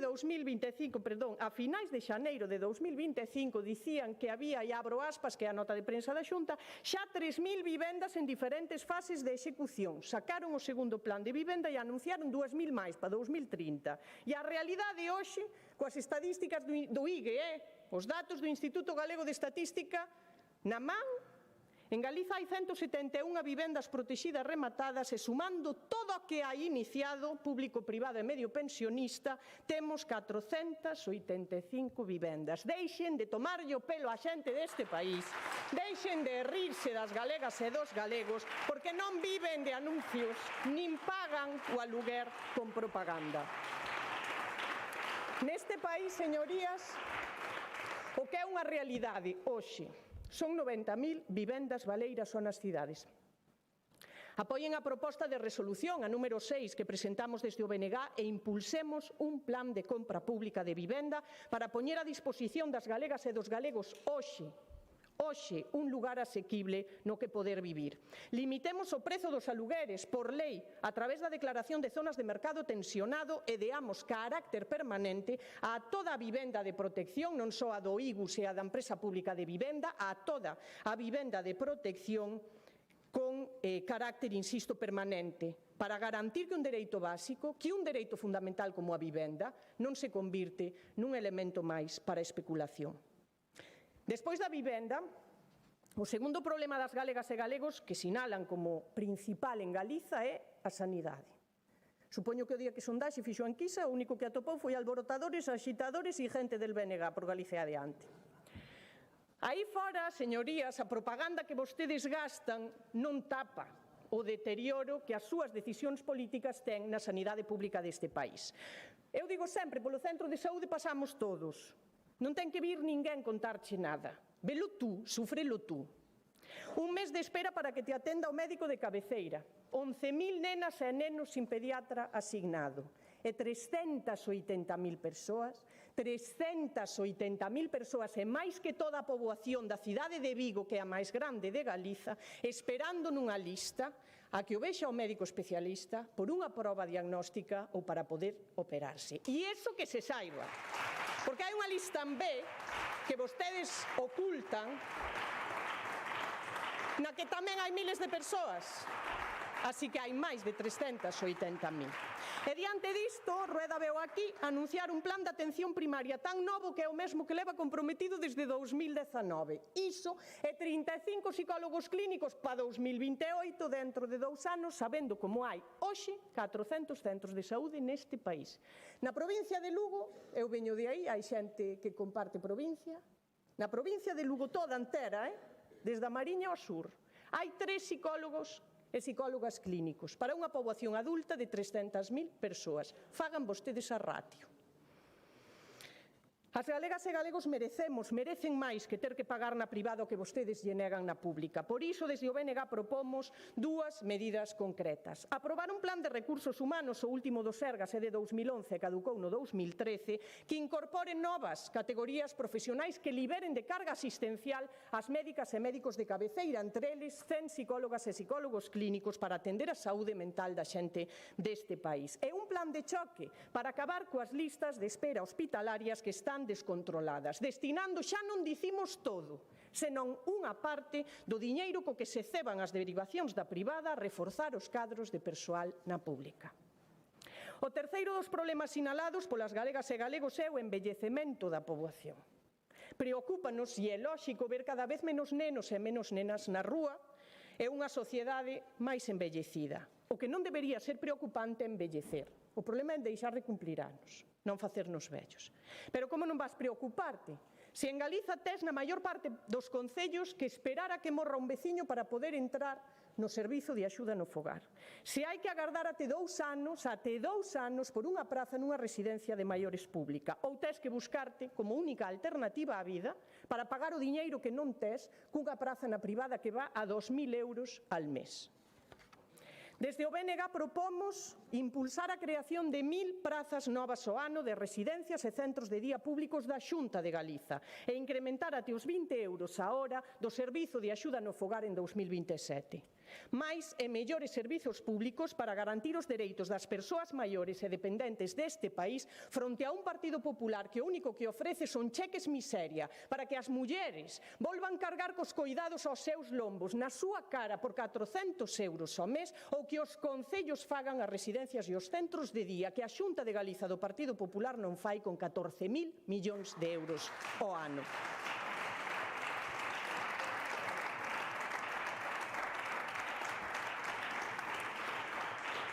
As galegas e os galegos merecemos envellecer con respeto, con atención e, sobre todo, con dereitos e con tranquilidade, que vale máis que moitos cartos. Vivenda, sanidade, dependencia e, por último, a maior preocupación das galegas e dos galegos, segundo o sondaxe, non a militancia da CIGA, é a situación económica do país, o desemprego, o custe da vida, as malas condicións laborais. Temos un país inmensamente rico. Galiza ten todo para avanzar e progresar, pero temos un goberno, volvimos velo neste debate do Estado da Nación, decidido a vender a prezo de saldo recursos e a riqueza de Galiza.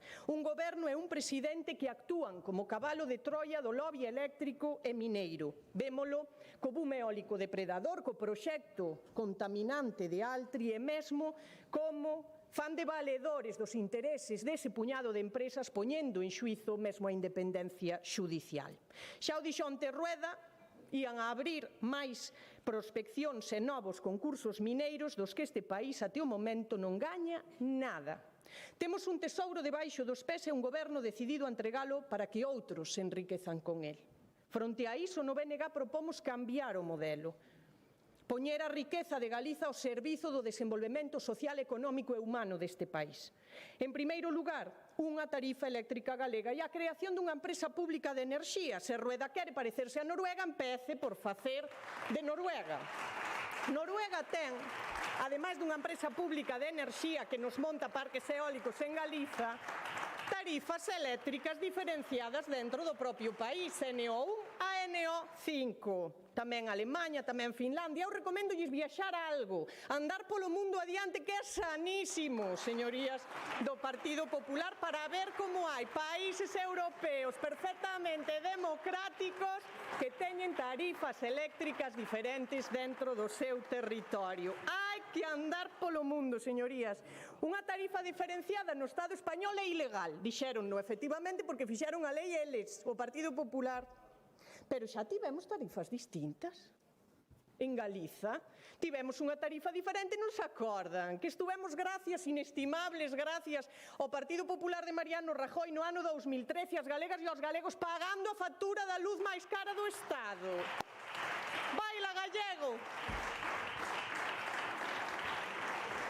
Apoien a proposta do Bloque Nacionalista Galego para que os fogares e as empresas deste país poidan ter a electricidade máis barata nun territorio que exporta o 30% da electricidade que produce. En segundo lugar, propoñemos e defendemos unha proposta de resolución para declarar os minerais estratéxicos de interese público exercendo control e participación efectivos na súa extracción. Con este obxectivo, cremos que a Xunta de Galiza debe garantir que os novos concursos de dereitos mineiros que anunciaba no debate do Estado da Nación Alfonso Rueda priorizan o peche de ciclos produtivos en Galiza e a protección ambiental. Porque esa é a clave. Esa é a clave. É o na minería, é o no sector agrogandeiro, é o no sector do leite, é o no sector forestal.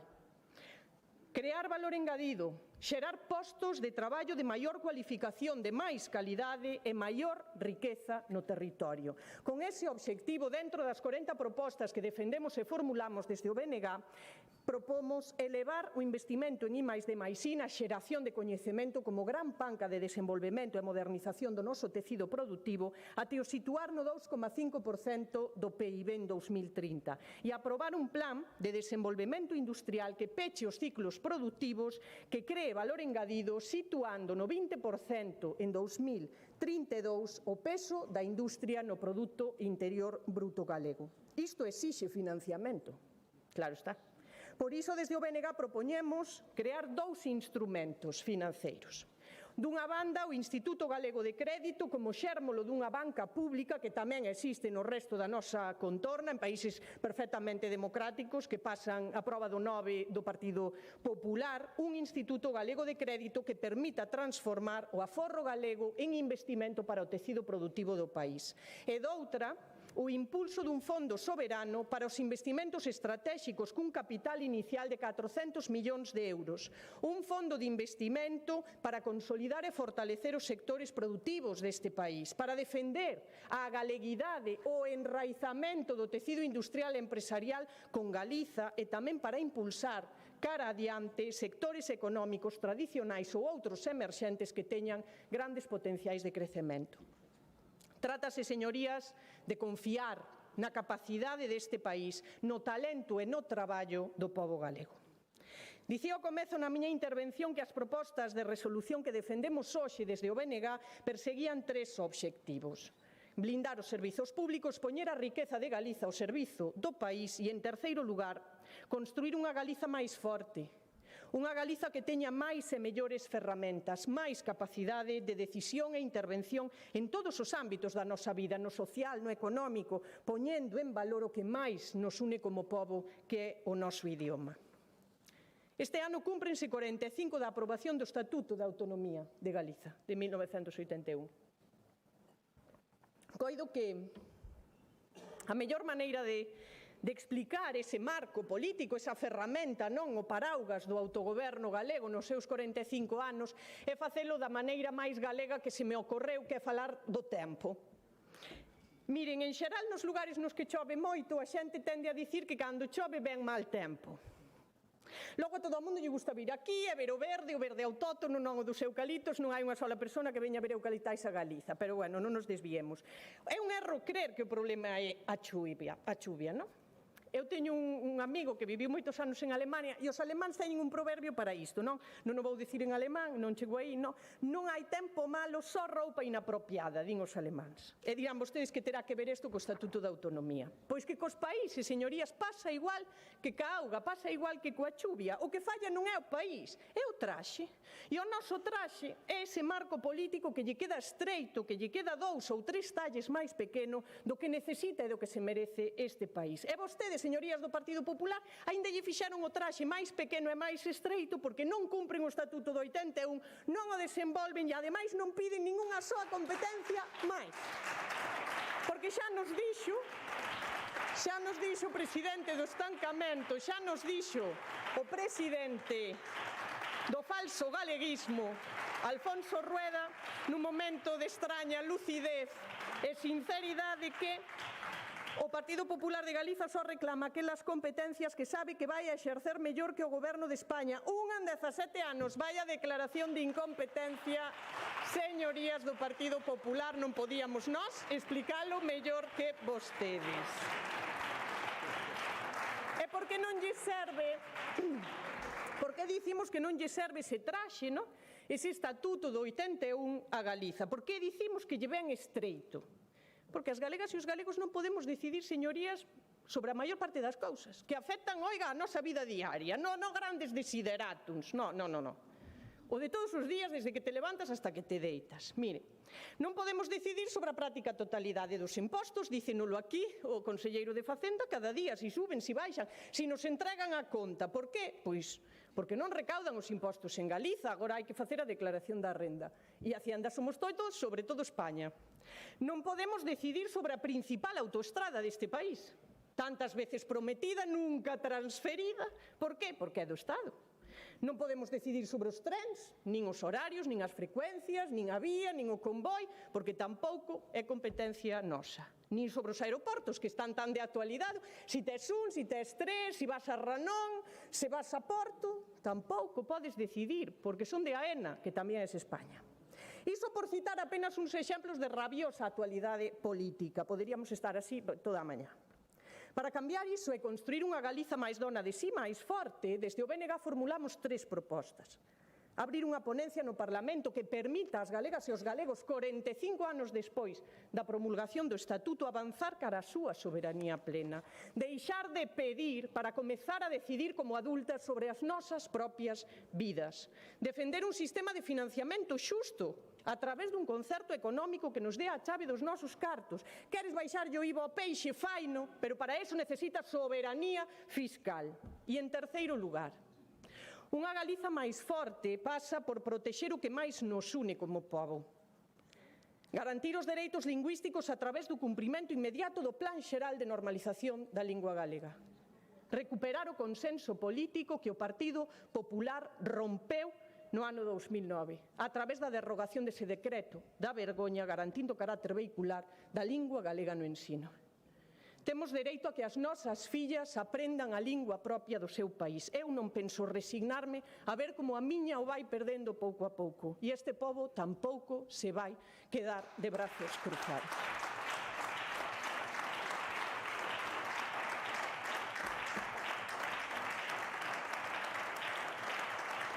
Vou rematando. Señorías, este país inmenso, rico que temos, traballador, non é unha illa no mundo. Non somos alleas a todo o que acontece ao noso redor. As galegas e galegos somos xente de paz, un pobo solidario e internacionalista que sente como propio o sufrimento dos demais povos do mundo. Hai un libro que eu lle recomendo, realmente son 3, a triloxía da Fundación de Isaac Asimov, unha peza maravillosa da ciencia ficción que di: a verdadeira grandeza dunha civilización non se mide pola súa capacidade para facer a guerra, senón pola súa capacidade para evitala. Neste debate do Estado da Nación marcado polo ruído das bombas, pola violación do dereito internacional e a violación flagrante dos dereitos humanos no Líbano, en Palestina, en Cuba, en Venezuela, na Ucraína ou no Sáhara, desde o Bloque Nacionalista Galego traemos de novo a defensa da paz e un clamor pola soberanía dos povos. Remato, presidente, como fixo a portavoz nacional do BNG na primeira sesión deste debate. No BNG temos o convencemento de que Galiza merece máis e, sobre todo, que pode dar este país e a súa xente moitísimo máis aínda. Como goberno alternativo temos un proxecto ambicioso para construir unha Galiza sen límites que poña o noso país na vanguarda das nacións máis avanzadas. Hoxe defendemos e ofrecémoslles aos demais grupos da Cámara, pero sobre todo a xente que está fora deste hemiciclo, estas 40 propostas de resolución para comezar a facer esa Galiza que nos merecemos e, sobre todo, que todas e todos queremos realidade. Moitísimas grazas. Gracias.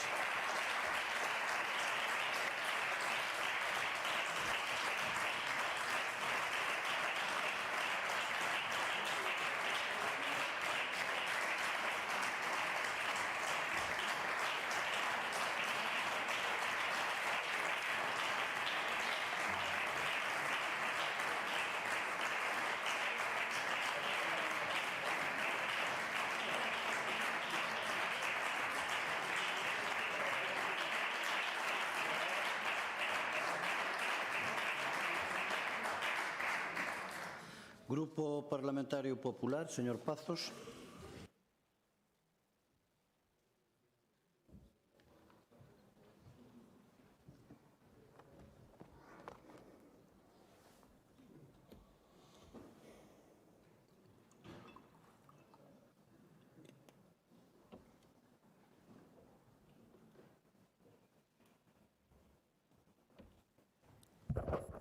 Moitas gracias, presidente. Señorías, permiten que este inusual portavoz nesta sesión comece facendo un recordatorio, non? Hoxe cúmprense 50 anos do pasamento de don Ramón Otero Pedrallo.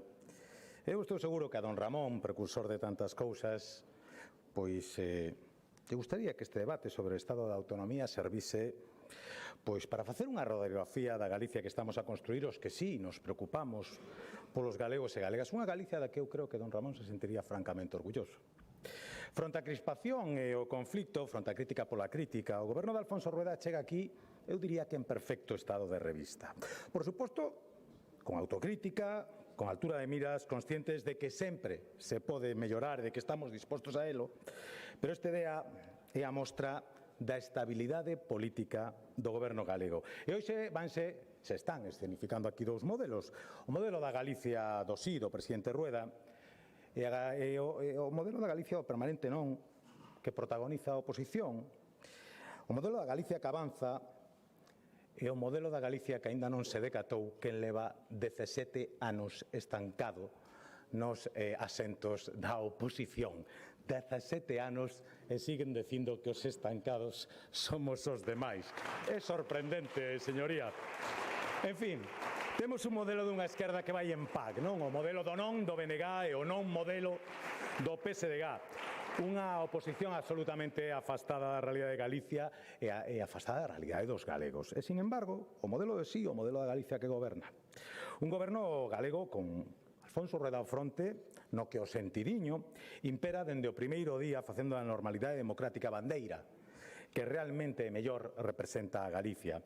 Porque, fronte aos de non, no PP temos o modelo dos deberes feitos. E vémolo aquí, cun goberno galego que chega co 85% das propostas de goberno cumpridas. Sí, o recalco, 85% cumpridas no ecuador do mandato do presidente Rueda, que, por certo, é quen goberna Galicia por máis que lle pese a oposición, que a veces se lles esquece, a veces simplemente lles escoce, non? Pero a maioría das veces se lles esquece.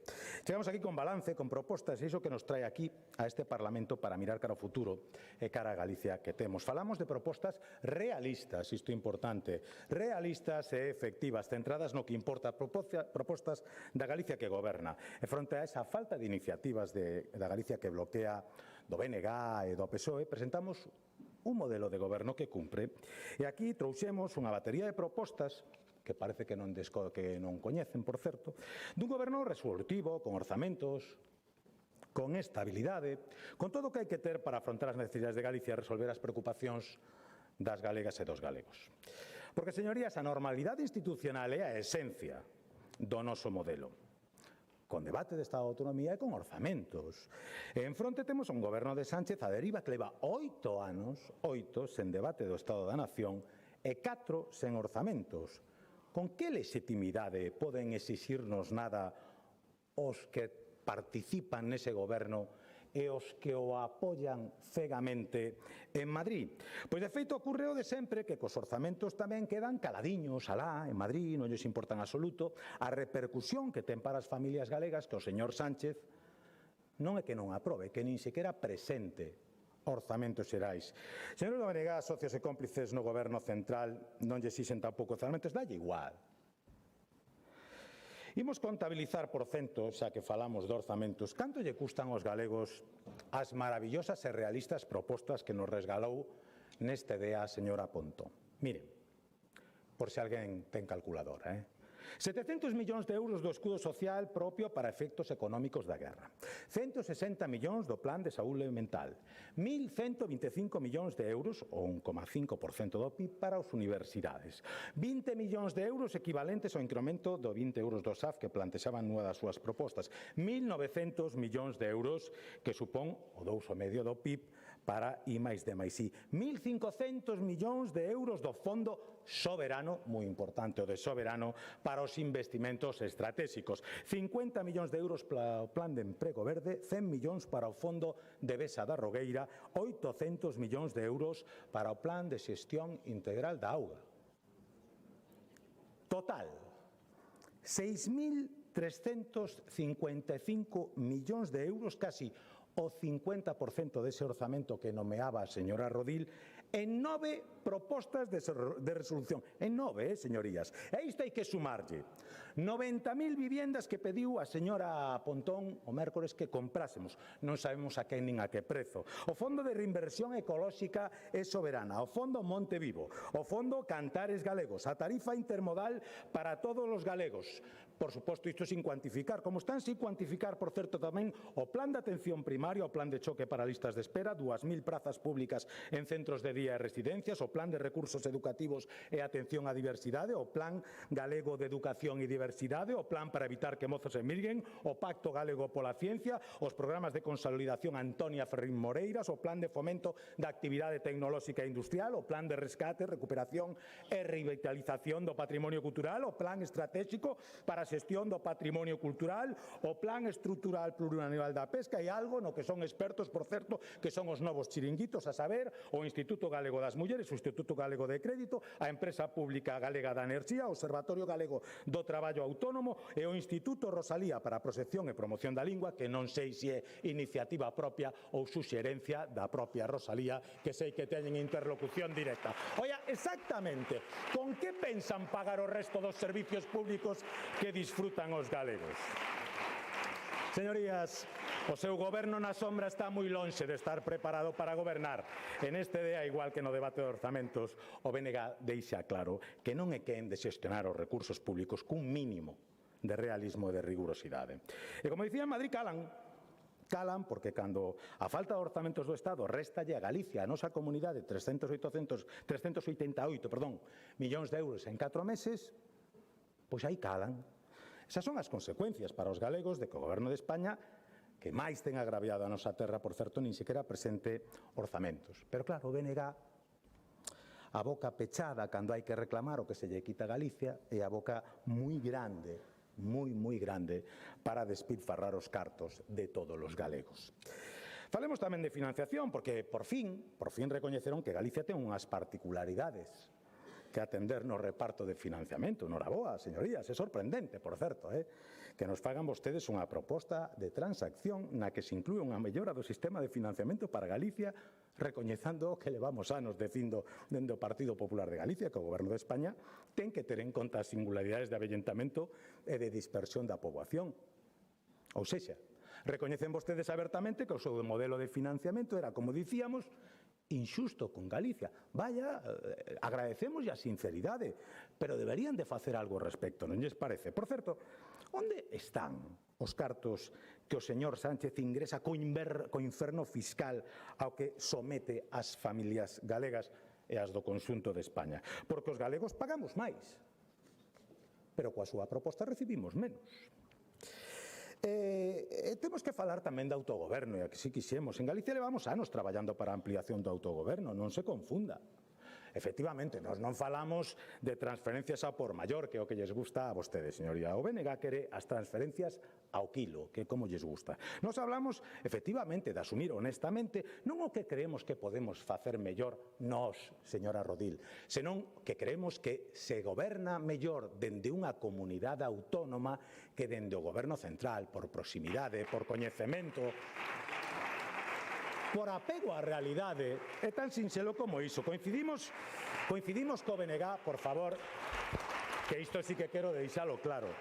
Coincidimos co BNG en que Galicia teña maior capacidade de xestión dos fondos europeos que permitan nun futuro un mellor e maior desenvolvemento do noso territorio, porque cando din cousas razonables, pois encontran posturas razonables, e por iso acabamos un acordo respecto desta cuestión e, sen dúbida, creo que é unha boa nova para Galicia.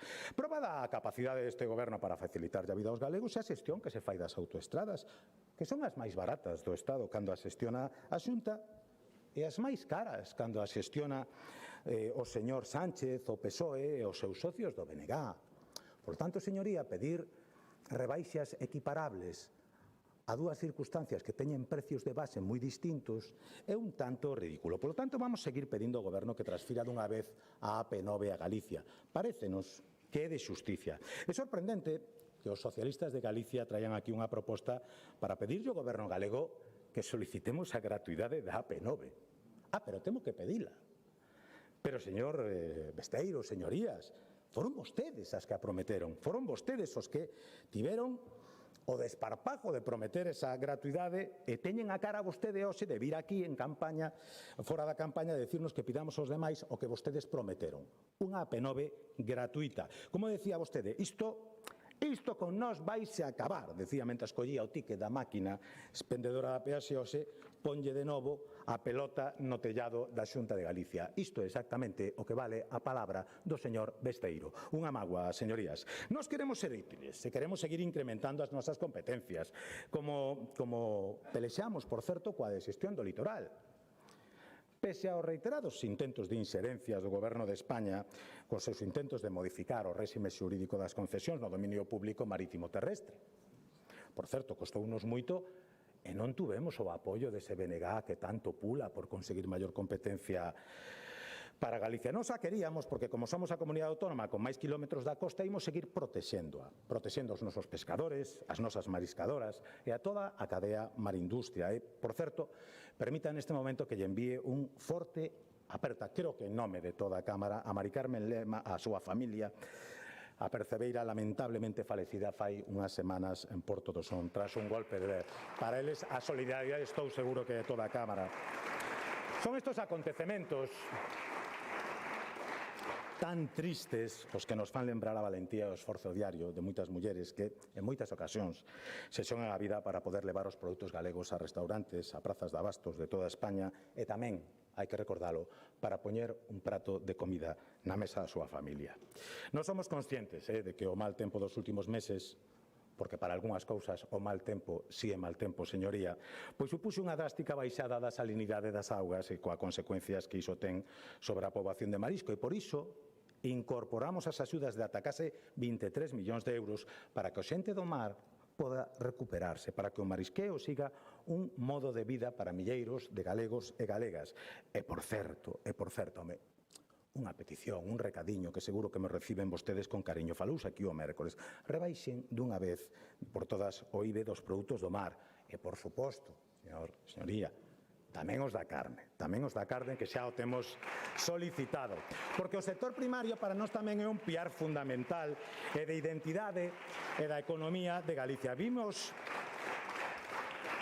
un momento no que o noso rural está sufrindo as consecuencias de axentes externos como ocorre, por exemplo, coa subida dos precios dos carburantes, polo que agora máis especialmente debemos traballar para garantir a súa viabilidade económica. Nos imos seguir loitando para que o Goberno de España defenda a aplicación inmediata das cláusulas de salvagarda co Mercosur e para que intensifique os controis de fronteira. Igualmente pedimos que rexeiten calquera proposta que reduza os fondos europeos destinados ao sector agrogandeiro. E vostedes que fan, señoría? Pois mire, o Partido Socialista quítalle 20 millóns aos gandeiros das axudas ao coche eléctrico, por exemplo. Verdade? Porque claro, os ataques do lobo para vostedes non son prioritarios e, polo tanto, se poden mover eses cartos para outras partidas. E o BNG, pois, coa súa matraca, non defendendo o lobo, abogando pola ampliación da rede Natura e en contra da flexibilización da PAC. Eu creo que, polo menos, deberían ser vostedes valentes e decirlle aos gandeiros galegos que este é o seu verdadeiro modelo, non se escondan, dígallo, cando van ás granxas e ás explotacións, esas que un día chaman macroexplotacións e denostan, e despois van a Mazaricos a visitalas e a decir que Mercosur non, pero despois a realidade é que todas as cuestións que lle afectan directamente aos galegos, a esas sí que lle din non.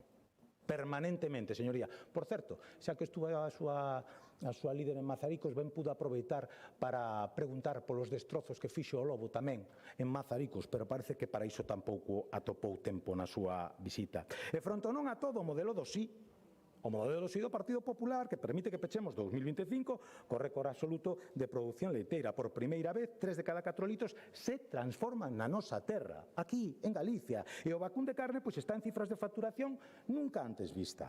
Pero hai riscos, e ante o risco, por exemplo, de baixada generalizada dos precios de leite en orixe, pois seguimos traballando para atenuar o seu impacto. E por iso, nos propoñemos a actualización do paquete lácteo, o establecemento dun sistema de cálculo dos custos de produción e a posta en marcha dunha prórroga automática dos contratos en ausencia de acordo para evitar o desperdicio do leite. E xa lle digo eu agora, o presidente Rueda irá a Bruxelas tantas veces sexa necesario para defender sempre os intereses dos nosos gandeiros e agricultores. Non teña ningunha dúbida, non teña ningunha dúbida. E para que, ademais de vivir no rural, pois para que, ademais de vivir do rural, poidan vivir no rural, propoñemos tamén novas axudas para os concellos máis pequenos, os de menos de 20.000 habitantes. E a nosa prioridade é que poidan participar en proxectos estratégicos, ampliando as súas oportunidades para que se lles permita un desenvolvemento equilibrado do territorio, por exemplo, concedendo novos préstamos para acceder con máis facilidade aos programas europeos de desenvolvemento local. E isto permitirá que poidan cofinanciar proxectos aos que non poderían acceder doutro xeito por non contar con fondos propios suficientes. Sabemos todos das dificultades da financiación dos municipios. E, sen dúbida, o presidente Rueda, que coñece ben a xestión municipal, comprométese de novo con eses municipios. Proba disto, ademais, son os 670 millóns de euros que o Goberno galego destina este ano directamente aos concellos.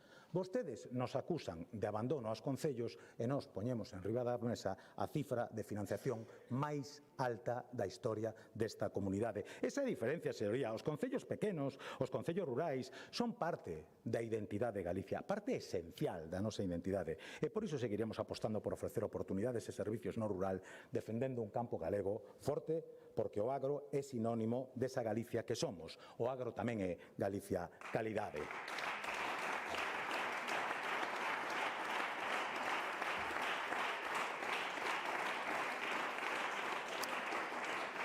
Saben a que dinon vostedes tamén? Pois ao turismo. Por moito que agora intentense branquear, pero, en fin, dixo falaremos un pouco máis adiante. Sin embargo, nós si queremos nunha Galicia acolledora, que recibe cos brazos abertos a milleiro de visitantes ao longo de todo o ano. Ao longo desta legislatura, o Goberno galego investiu máis de 87 millóns de euros na mellora das infraestructuras turísticas, especialmente ao longo do camiño.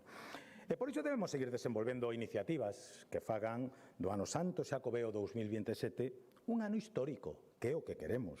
E o Goberno de España, por certo, non lle pedimos outra cousa, máis que se sume a isto e asilice dunha vez que as empresas poidan beneficiarse das desgravacións fiscais dos patrocinios, porque, señora Méndez, facilitaría moito avanzar, por exemplo, na programación deses actos, saber a aportación que vamos a ter desas empresas e que vostedes están bloqueando.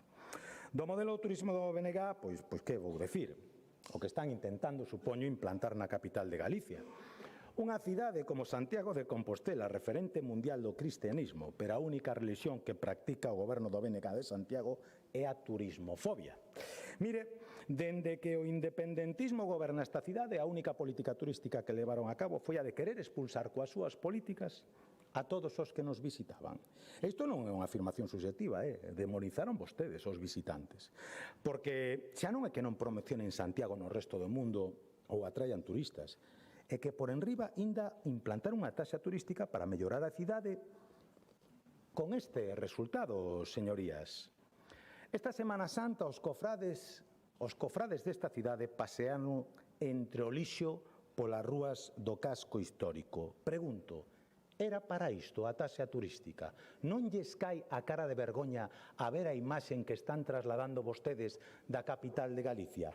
Eu creo que deberían de plantexalo, No, a taxa turística serviu para o que querían vostedes. Para ter menos turistas e para que esos cartos os utilicen para a súa política partidista en lugar de empregalos en limpeza, como é evidente, ou en seguridade. A vostedes que tanto lles gusta personalizar, eu lle recomendaría que visiten a toda esa xente que vive do turismo en Santiago, que son bastantes, non só hostaleiros, son tamén tendas, supermercados, empresas de servicio, e cando lle pidan contas, contenlle a vostedes o conto da taxa turística, que seguro que lle vai facer moitísima gracia. A súa política o que está a facer é cambiar os pisos turísticos por narcopisos, e esa é a alternativa da Galicia que goberna o BNG, señoría, e que é unha evidencia. Parece que lle moleste que lle rescorden a evidencia. Saben cantas compostelas entregaron en Santiago esta Semana Santa? 15.800. Saben cantas houbo ano pasado? 20.000. Unha caída do 20%. Ese é o modelo turístico dos do non, botar aos turistas. O seu modelo é o de rachar co Xacobeo, aínda que agora nos digan que queren que o turismo sexa un sinal de identidade estratégico para Galicia. Este é o retrato da súa política turística, señoría. Este e non outro, que non enganan vostedes a ninguén.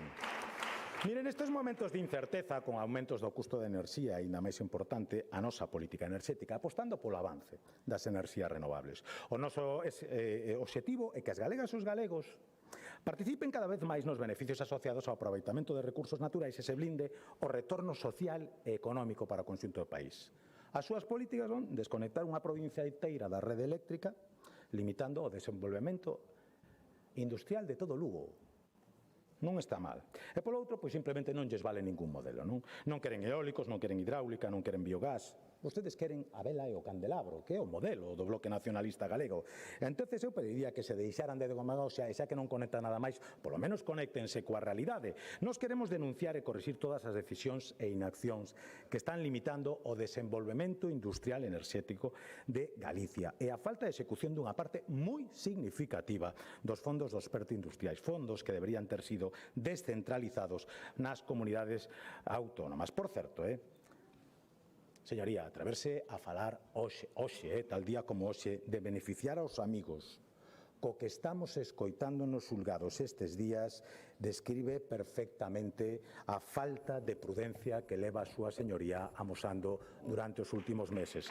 Prudencia, señoría, prudencia e evítese ridículos innecesarios. Mire, trouxemos tamén propostas para mellorar as nosas infraestructuras. Estáse cumprindo os compromisos en materia de infraestructuras viarias, con execucións en marcha ou inmediatas nas autovías da Costa da Morte, Brión-Noia, Costa Norte, Santiago-Estrada, Tuia-Guarda, Lugo-Monforte. E con estes proxectos, unha vez finalizados, 9 de cada 10 galegos vivirán a menos de 15 minutos dunha vía de altas prestacións. Iso chamase vertebrar o país. Temos un modelo de mobilidade con bus gratuito para mozos e para maiores de 65 que beneficia a 270.000 persoas. Medida na que Galicia tamén foi pioneira, por certo. E melloramos o servicio pasando de 900 liñas de bus a máis de 3.600 na actualidade e máis de 20.000 paradas, ás 59.000 actuais. Vostedes defenden a un Ministerio de Transportes que leva anos a deriva, que, dende logo, pouco lle preocuparon as infraestructuras. Tiñan outras preocupacións. Eu entendo que leva moito tempo atender os caprichos de Jéssica e a pequena ratón. O ministro actual xa sabemos que está máis preocupado por Twitter que por o deterioro das infraestructuras viarias e ferroviarias na nosa comunidade, por xa non falar de casos como o caos ferroviario ou o triste accidente da Adamuz. Nós queremos outra cousa. Nós queremos que se recuperen as frecuencias de tren suprimidas desde a pandemia. Queremos un plan director completo e realista do corredor atlántico. Queremos que se dé impulso AVE entre Vigo e Porto. Queremos que se desbloquee o convenio da DIF para a estación intermodal de Ferrol. Queremos que se renove e electrifique Ferrol Ribadeo coa gratuidade dos servicios como en Asturias e Cantabria, que non seremos nos menos. E tamén queremos acelerar a execución das principais autovías pendentes en Galicia, a A54 entre Santiago e Lugo, a A56 entre Lugo e Ourense e a A76 entre Ourense e Ponferrada. En canto a mantemento, pois seguimos agardando polo arranxo dos perigosos firmes da Nacionais 640 e 550. Igual poden vostedes tomar exemplo tamén pois do modelo de conservación do BNG en Santiago, que en lugar de arranxar as fochancas, pois planta un cono en cada burato da cidade. Eu recomendo, é un bo investimento hoxe invertir en conos, están subindo en bolsa dunha maneira terrible. E mentras o goberno galego, que fai? Pois acadar neste 2026 unha cifra récord para a conservación de estradas, 71,6 millóns de euros, un 43% máis que no 2023. Por certo, señoría, se quere acelerar o tema da estrada en Vilalba, fale co Concello, que levamos dende o 2021 esperando a que instale ali unha marquesina e estamos esperando. Creo que o goberno de agora é socialista, non? Pois seguro que ten vostede posibilidade de botarnos unha man aí. Mire, vivenda, algo fundamental, sen dúda, o noso obxectivo prioritario, un obxectivo constante e irrenunciable, como ben dixo o presidente Rueda. Nos comprometemos coa clase media. Penso que este é o DEA da clase media, sinceramente. E por iso o goberno galego ten o 100% das novas vivendas públicas comprometidas para este mandato en marcha. Seguimos no camiño cara a meta de duplicar en 4 anos o número de vivendas públicas de 4.000 a 8.000 e 10.000 é o obxectivo para 2030. En poucos meses comenzamos a entregar as primeiras chaves en Pontevedra e Santiago, porque as vivendas, señorías, aínda que a vostedes lle sorprenda, é que hai que construílas. Fanse con ladrillos. non con promesas.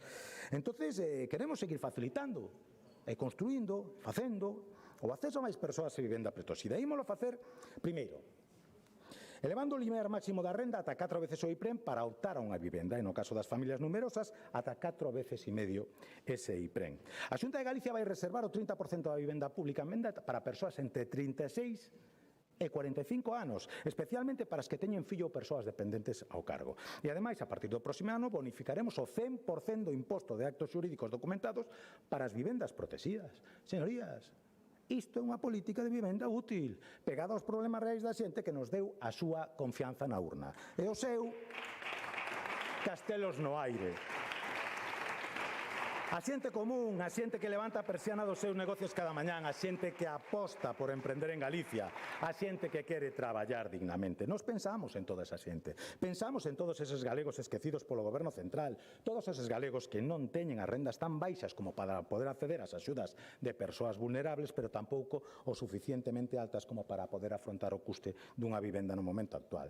Temos, polo tanto, un compromiso real coa vivenda e unha das principais, como dixo vostede, preocupacións dos galegos. E repito, chegaremos a esas 10.000 en 2030. E que fai, mentras tanto, o outro goberno, o de Sánchez?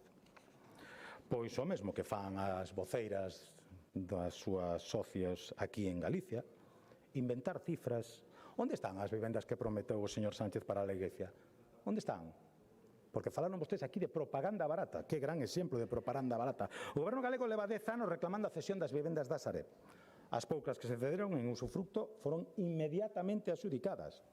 Tamén é certo que exiximos a Sánchez que aprobe de maneira inmediata o plan estatal de vivenda, evitando máis atrasos, ULO. E que, dunha vez por todas, se garantan as condicións para que os pequenos propietarios poidan poñer a súa vivenda en alugueiro con garantías, porque a ocupación retrae a oferta de vivenda. Retrae a moita xente a poñer a súa vivenda en aluguer no mercado. E o modelo do PSOE do BNG o que fai é trasladar a imaxe de que se protexe a ocupa e se desprotexe ao pequeno propietario. E iso é contraproducente. E ademais o que fan vostedes por esa clase media que non pode permitirse a vivenda é cruxilos a impostos.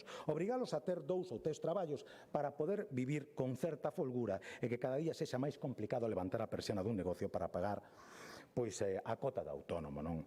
Eses autónomos que agardan, por certo, a transposición da normativa europea que exixe un réxime máis claro e sinxelo da franquía do IBE para que pequenos negocios autónomos reduzan cargas administrativas e melloren a súa liquidez. Iso que fan pola clase media a que tanto presumen representar o Partido Socialista Obreiro Español, que fai moito tempo que se lle caiu ao do obreiro dese logo. Mire, tamén queremos seguir progresando na igualdade, na protección das mulleres, e, polo tanto, pedimos que se tomen medidas para que se actúen os fallos das pulseiras antimaltrato, a reforma do sistema Bioxen, o reforzo dos xulgados específicos contra a violencia de xénero, a falta de efectivos policiais, e queremos que se cumpran os compromisos pendentes. Non queremos pulseiras de AliExpress, queremos un sistema operativo eficaz e, sobre todo, inmediato, para que ningunha muller quede desprotexida e que non haya víctimas de violencia de xénero de primeira e de segunda, porque a protección ten que seguir chegando tamén aos concellos do rural. Pero claro, que vamos a esperar? Os do Dao, os de Ábalos, o de Coldo, o do pacto da vergoña do señor Tomé ou da lei do sí e sí, pois teñen a concepción que teñen da igualdade. Así lles vai e así o premian as galegas, señoría. Igual que fan coa dependencia, por certo. 3.000 millóns de euros o que debe o goberno do Pedro Sánchez aos galegos para atención á dependencia. Preguntan de onde sae. Home, é sumar e restar. Non é moi complicado. Comproben vostedes o que investiu a Xunta neste ano, comproben o que investiu o goberno, temos a obriga de financiar o 50%, pois a diferencia, home, tampouco fai falta grandes computadoras para chegar a esa cifra, señoría. Por lo tanto, vostedes sigan o mesmo. Tú invitas, yo invito, tú pagas, lévano así, e Galicia continúa a traballar. Efectivamente, pois cos recursos que teñen poñendo en marcha cousas como o bono cuidado que chega xa a 40.000 persoas dependentes e que queremos que chegue a 10.000 galegos máis cando remate a legislatura. De sanidade, que queren que lles diga? Pois sigan vostedes coa demagoxia. Eu creo que temos unha sanidade excelente, que, por certo, os cidadáns valoran por riba da media nacional, e que se lle esquece contar isto. O 73% dos galegos considera que a atención primaria é boa ou moi boa, e o 82% outorga a mesma cualificación ás consultas de especialista. A sanidade co mellor calendario de vacinación do mundo. E unha sanidade, por certo, que será a primeira de toda España en contar cun centro de protonterapia. Esa é a realidade da nosa sanidade. E non a Galicia Negra que nos venden vostedes, señoría. E que nos piden que reduzamos as listas de espera. É que hai que ter cara. Eu non sei se saben que son que as listas de espera están a incrementarse como consecuencia dunha folga que lle están facendo a súa ministra de Sanidade. A súa ministra de Sanidade, señoría. E son incapaces siquiera de sentarse a negociar. Home, asuan as competencias, chegan a acordos, como se fixo aquí, en Galicia, pois co representantes sindicais e co colectivo médico. Porque non se lle esqueza que a falta de médicos non é de Galicia, é de toda España, e que ademais se trata dun problema co que vostedes seguen a facer demagoxia, pero que ata o Goberno de España recoñeceu que se trata dun déficit xeneralizado. Póñolles un exemplo. Nunha recente resposta aos nosos diputados no Congreso respecto á falta de cobertura de prazas de médicos de valoración de incapacidade no Instituto Nacional da Seguridade Social. Leo literal. El INSS está muy interesado en incorporar efectivos para cubrir las vacantes de dichas provincias y en todo el territorio. Si bien la falta de profesionales médicos afecta a todos los ámbitos y las unidades médicas del INSS no son ajenas a este problema. Pero vostedes din unha cousa alá e a contraria aquí, e siguen poñéndose de costas para resolver un problema que nos levamos anos afrontando con medidas innovadoras en todo o país, complicadas ás veces, pero traballando para que a sanidade galega continúe a ser unha referencia e unha das mellores do mundo, como xa é a día de hoxe, señoría. Remato xa agradecendo ao señor Ojea, pois, oye, a vontade de diálogo expresada neste debate. Chegamos a bastantes acordos, eu creo que éramos quen de chegar a algún máis, pero bueno, pasiño a pasiño se anda o camiño. Agradezolle de verdade esa facilidade, polo menos para o diálogo. E por último, en definitiva, señorías, pois hai apenas 2 meses que celebramos que se cumprirían 2 anos de que os galegos lle otorgaran ao presidente Rueda a súa confianza para otorgarlle unha maioría absoluta das que non son nada fáciles de ver. O debate do Estado de Autonomía serve para impulsar novos compromisos e proxectos, pero para tamén facer balance do acadado. Moitas son as medidas que xa se teñen comentado aquí: vivenda, dependencia, igualdade, sanidade, sectores primarios, que día a día melloran a calidade da vida dos galegos. Estas son medidas posibles gracias a un goberno que cumpre, un goberno que aproba orzamentos, que realiza propostas, que está comprometido e que está liderado por un presidente, o presidente Rueda, que cada día construye a Galicia calidade que si merecen as galegas e os galegos. Mais nada e moitas gracias.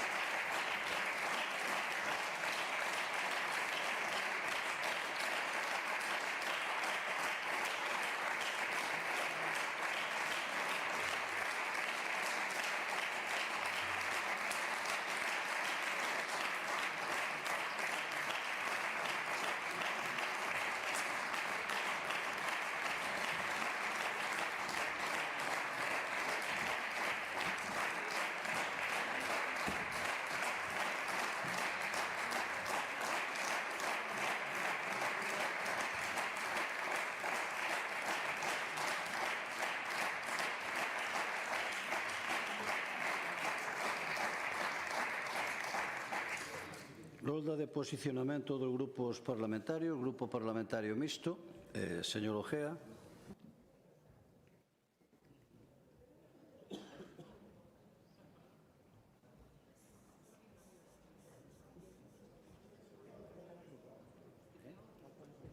Gracias, presidente.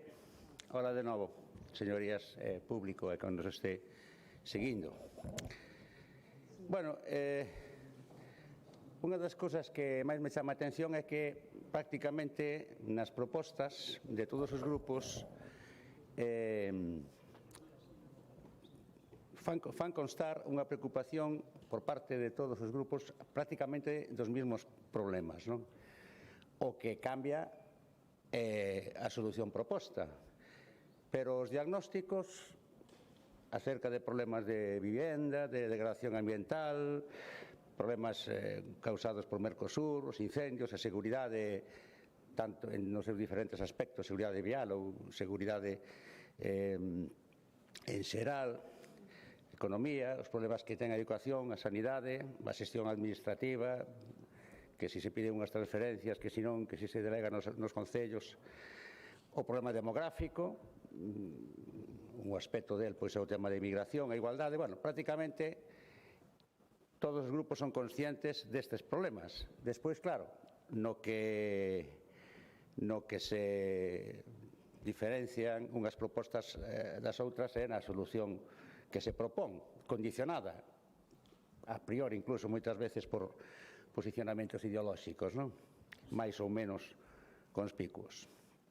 Entonces, bueno, como nas propostas, por certo, señor Pazos, o reglamento permite 40 propostas, que ademais se supón que son propostas xenéricas de aplicación en toda a autonomía, costarán cartos, digo eu. Ademais, non son estas propostas, en principio, a priori, pois cada unha, pois a súa implementación ocuparía unha cantidad significativa de cartos. E se son 40, lóxicamente, se empeza a sumar a calculadora, pois van a ser, non é sorpresivo que as 40 propostas de cualquera dos grupos parlamentarios, pensando na súa execución real, pois sume unha cantidad enorme, pero para iso é precisamente o debate, pois para priorizar unhas ou outras. Estamos todos convencidos de que non se aprobarían as 40 dos 4 grupos, aunque só fosa por esas limitacións económicas. Se lle parece que pode dar lugar a moitos cuartos, pois que cambiamos o reglamento, en vez de ser 40, que sen 20. Así, bueno, estaríamos, digamos, menos condicionados por esa condición límite, non? Ou limitante.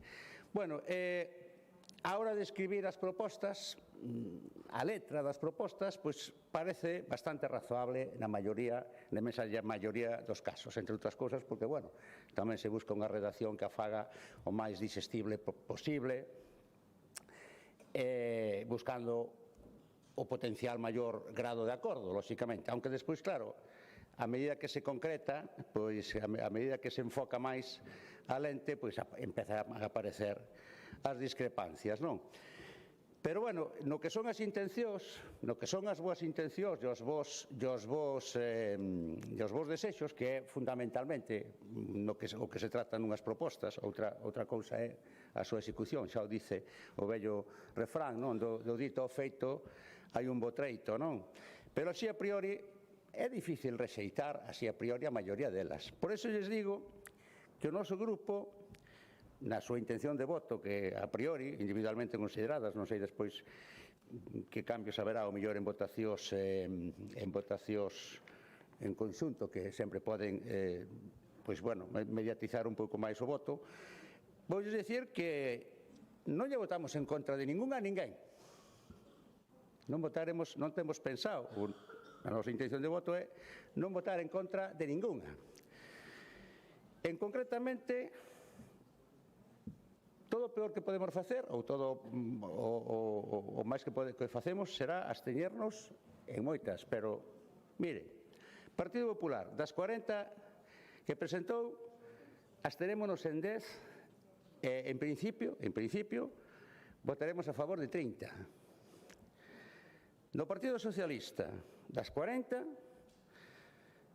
abstenémonos en 13, e votaremos a favor de 37, o sea, máis ou menos a cuarta parte non nos parecen ben, pero tampouco chegamos ao extremo de rexeitala, sencillamente nos absteñemos, pois o mellor por cuestións de matiz na redacción ou ou en algún caso pois tamén pois por outras cuestións, como plantexar cuestións que non competen a este Parlamento, etc.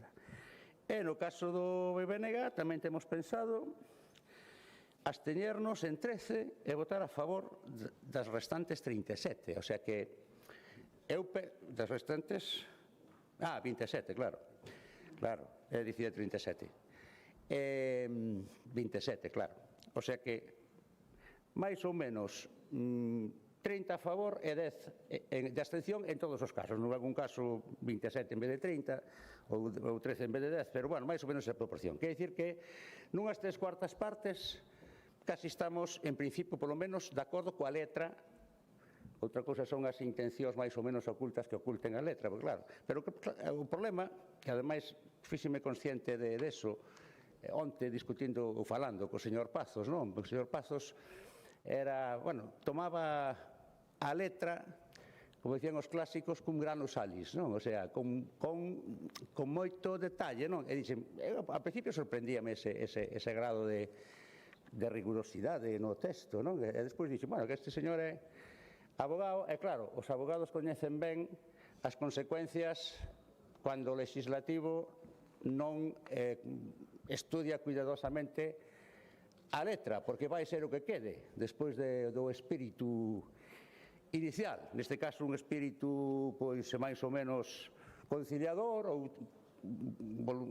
con voluntade de chegar a acordo, pero claro, despois queda escrita a letra, esquécese o espírito de negociación e pode ter consecuencias. Eso, pois mira, é unha cousa que máis ou menos empezo tamén a darme conta dela. Entonces, bueno, dentro dese, vou dicirse agora si quere máis ou menos para decir, mire, no PP esterémonos na 1, 2, 7, 10, 11, 15, 23, 24, 28 e 34. Queda grabado, así que ainda que o diga rápido non pasa nada. Do PSOE, en principio, estaríamos 1, 4, 7, 10, 11, 15, 17, 23, 24, 28, 29, 34, 35. E do BNG estaríamos na 1, 2, 3, 4, 5, 19, 20, 25, 26, 27, 28, 30 e 37. E no resto todo a favor, o sea, que máis queren? Eu penso que non vai pasar o mismo nas votacións propostas por Democracia Ourensana, porque, inda que as considero moi razoables, totalmente razoables, senón non as faría, lóxicamente, eu penso que, particularmente o PP, porque é ao fin e ao cabo de quen depende todo, non? Porque, o demais, todo o que estamos aquí discutindo e falando, quen ten a sartén polo mango, ao final, como se di habitualmente, é o Partido Popular. Entonces, a postura do Partido Popular, polo menos no que se refire ás nosas propostas, é a que máis me importa. Non porque menosprecie en absoluto as aportacións do resto dos grupos ás nosas propostas, desde logo, que non as desprecio, ni moito menos, pero, lóxicamente, a que máis me preocupa, a postura que máis me preocupa e a que máis me interesa ter en conta é a do Partido Popular, porque, para ben ou para mal, ten maioría absoluta, fai uso dela, como nos lembra sistemáticamente cada día, entonces me parece que non vai a ser tan xeneroso o Partido Popular con Democracia Ourensana como o é Democracia Ourensana co Partido Popular. E por qué? Porque o Partido Popular, que sabe ler moi ben entre liñas, ou que intenta ler moi ben entre liñas, é consciente do que eu xa recoñecín na miña primeira intervención, que, inda que as propostas están redactadas en términos xerais e en términos xenéricos, levan subyacente a intención de acabar coa discriminación da provincia de Ourense en todos os aspectos en que se tratan as propostas. E como o Partido Popular se dá conta deso, como se dá conta desa intención, e non ten moita intención de facer eso que decimos de revertir a discriminación de Ourense, pois van a votar en contra a maioría. Entonces, pois bueno, seguiremos insistindo na nosa mensaxe e seguiremos facendo que a cidadanía da provincia de Ourense pois coñeza as posicións de uns e de outros ao respecto dos nosos plantexamentos. Nada máis, gracias. Gracias. E tamén pola súa xenerosidade, porque a verdade é que foi xeneroso, hai que dicirlo. Sí, sí, isso é verdade. Grupo Parlamentario Socialista, señora Lara Méndez.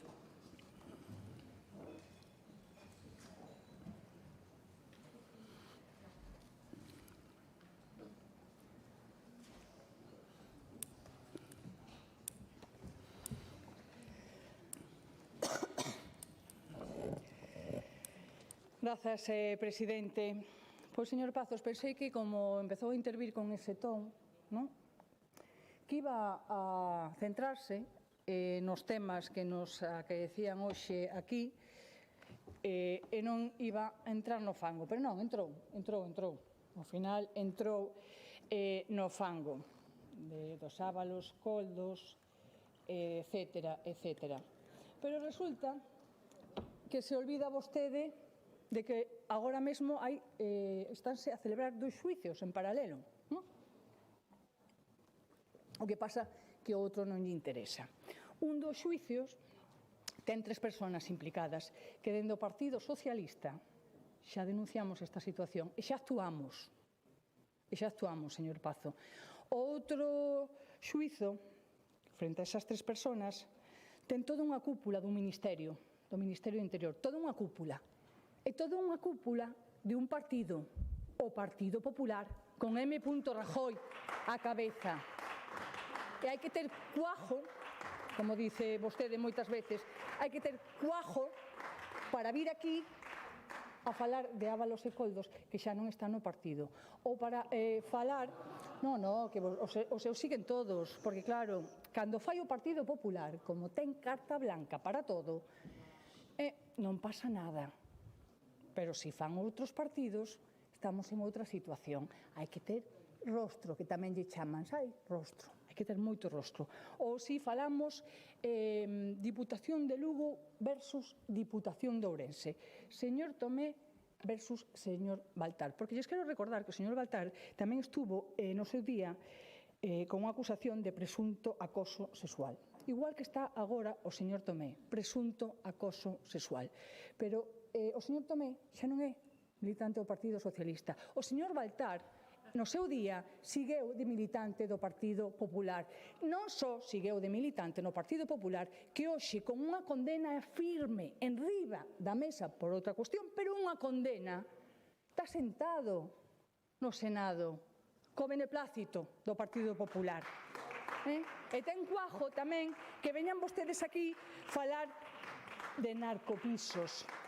Ao mellor porque os seus os coñecen ben, onde facían aquelas xestións, en aqueles anos Fariñas, aquelas gestións nos narcopisos ou nas narcolanchas, que tamén coñecen, onde te doi cremita, te quito cremita. É verdad, ai, claro, non gusta escoitar, verdad? Pero hai que ter cuajo para vir falar aquí destas cuestións, en vez de vir falar aquí dos problemas que lle afectan á cidadanía. E lle vou dicir outra cousa, señor Pazos. O señor Besteiro ten palabra. E non só ten palabra. O señor Besteiro ten palabra de peso. E vale. E sabe por que vale? Porque cumple. E cando un cumple, ten credibilidade, cousa que non pode decir o señor Rueda. Ten credibilidade. Porque o señor Besteiro dixo que iba a traballar para conseguir a gratuidade da P9. Estamos nun 75% de gratuidade, camiño de chegar a ese 100%. E o señor Besteiro tamén cumple con Altri, porque o propio señor Rueda, no debate, admiteu que Altri non estaba en palas por culpa do señor Besteiro. Así dixo. Por culpa do señor Besteiro, Altri non estaba en palas, co cual está admitindo o peso e a palabra que ten o señor Besteiro. E hai outra cuestión, que cando hai vontade e se traballa para conseguir esos obxectivos, se acada, como ese 75% na bonificación. Porque se fora cuestión só de titularidade, a AG55 e a AG57 serían gratuitas, que titularidade da Xunta, pero non, nin son gratuitas, nin teñen bonificacións. Os galegos e as galegas, cada vez que pasan por aí, teñen que pagar. Teñen que pagar. E que empece vostede o seu discurso, señor Pazo, falando de que teñen o 85% das propostas cumplidas, decía. Mire, que mañá mismo poden salir dicindo que xa teñen cumplidas o 20% das propostas que vamos a aprobar hoxe, e o poden sair dicindo, porque con que manden mañá unha carta ao Ministerio, aos distintos ministerios, é dicir, cartas a Pedro Sánchez, xa teñen cumplido un gran porcentaxe desas propostas que van a aprobar vostedes hoxe, porque o que piden, basicamente, é que o Goberno de España faiga, que Pedro Sánchez faiga, e co cual, con enviar unhas cartiñas, xa teñen un porcentaxe alto. E máis, incluso o LUS xa poden decir que teñen o 85% das accións cumplidas que vamos a votar hoxe, porque entre as cartas e o que está en proceso, xa están o 85% desas cuestións cumplidas. E miren, señor Pazos, de sanidade, vivienda, educación, industria, mobilidade, nada, dedicoulle uns minutiños, un tal, dicindo que todo está ben, que todo está en proceso, que isto funciona moi ben, e centrouse máis no sector agrogandeiro. que hai que ter, porque piden ese marco financiero plurianual na Unión Europea e se olvidan de decir que quen fai esa proposta de reducción tanto das liñas, creando un fondo único, como ese 20% de reducción do orzamento, o propoñen vostedes. O propoñen vostedes o Partido Popular. Se olvidan de contar isto. Sí, folle gracia. Pois a mí ninguna, A mí ninguna. E nós pelexaremos para que non sexa así, nin se eliminen as dúas liñas, nin se reduzca ese 20%, e a ser posible que se aumente. E despois falan das propostas que van a traer, cando queren modificar a lei de cadea alimentaria que non apoyaron, cando queren modificar a lei de desperdicio alimentario que non apoyaron, que non fixeron ninguna proposta para mellorala e agora queren cambiala, porque claro, a culpa de quen é? De Pedro Sánchez, da legislación de Pedro Sánchez, da normativa de Pedro Sánchez. Mire, a culpa é que o Partido Popular non planifica e non xestiona, como temos dito, porque se dedica a facer solo política do bono. Nin planifica, nin xestiona. Que hai un problema con marisqueo? Sí, é que chove. Que hai un problema cos incendios? Sí, é que fai calor. Pero o Partido Popular, que goberna, ten a responsabilidade de goberno, non ten culpa ninguna. Oye, que a única política turística da Xunta é o camiño de Santiago, e resulta que, claro, como non hai as reducións fiscales, todavía as empresas non se pode aplicar, está aprobado xa polo Goberno de España, pero como todavía non se poden aplicar, e, polo tanto, non sabemos cantos cartos os van a dar, non podemos planificar. Que pasa? A Xunta non vai a dedicar nada para o ano santo. Non vai a planificar nada, porque aparte lle digo, hai moitas cousas que se poden facer con poucos recursos, porque en concellos pequenos, calquer pequena iniciativa cultural, como a que está facendo o Partido Socialista con dende a marxe da nosa compañeira Silvia Longueira, dá moitos, con cousas pequenas, como dice, se fan cousas moi grandes, pero o Partido Popular non, porque mentras as empresas non aporten, pois non planificamos. O decíamos antes, non? Cando os cartos son públicos, se benefician os privados, os amigos. E despois están as pensas de que eses amigos, ou non, en algún caso lle interesará a empresa, pois contribuya por facer unha labor social e con eso van a facer o xacobeo do ano 27. Mire, para vostedes o DEA, señor Pazos, é puro trámite, igual que os presupostos. Os aproban, pero non se executan, co cual non planifican, non xestionan, xa van a poder decir que o lunes teñen 85% destas cuestións que vamos a aprobar aprobadas e listo, pero claro, despois utilizan os medios públicos como a radio e a televisión para tapar as súas miserias.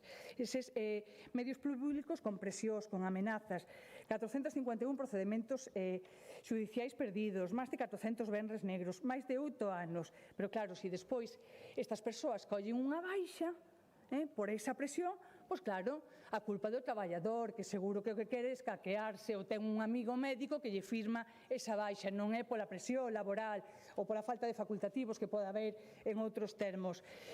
Miren,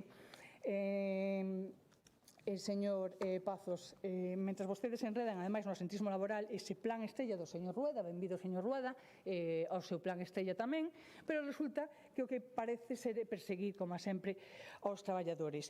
E mire, o problema é que vostedes, que aínda non aprobamos as propostas de resolución, xa se están a incumplir. Xa se están a incumplir. E por que digo que se están a incumplir? Porque, bueno, aparte que son un goberno donde non se pode confiar, porque acaba de pasar, mira, ao mesmo tempo que vostedes se comprometían con nós a unha transacción das propostas para garantir un proceso xusto na elección do director do Centro Galego de Arte Contemporánea, a Xunta abría un procedemento a dedo, este que controla moi ben e practica moito, a dedo, non? Por un lado, transaccionan con nós unha cuestión e despois abren un proceso de selección a dedo. É dicir, mentras vostedes recoñecen, agora que actúan con discrecionalidade, o Goberno galego avanzaba xa en liquidar calquera posibilidade dunha dirección artística de calidade, limitando o proceso só a funcionarios e pechando a porta a un procedimento aberto, público e transparente, incluso aos traballadores que en moitos casos teñen máis de 30 anos de profesión. Así é como vostedes actúan. Son un fraude, porque acaban de transaccionar con nós o que van a votar supostamente, poderán cambiar o voto, o que van a votar con nos favorablemente a esa transacción, están facendo xa xusto o contrario. Por iso non teñen credibilidade. Por iso teñen que ir á política do bono, porque a política do bono, como decía na miña primeira intervención, é a política que compra vontades, a política clientelar, a que practican, a que saben practicar e a que xera unha dependencia que é do que viven vostedes e non do futuro do porvenir dos galegos e das galegas, que debería ser o que lle preocupase. Nada máis e moitas gracias.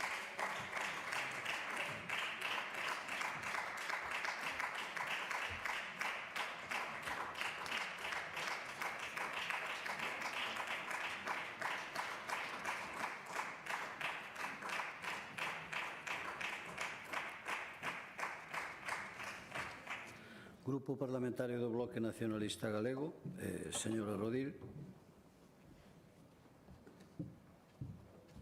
Grazas, presidente. Bon día de novos. Decía o portavoz do Partido Popular, un goberno que se presenta ao debate cos deberes feitos. A Galiza que cumpre do Partido Popular. Este é un pouco a foto.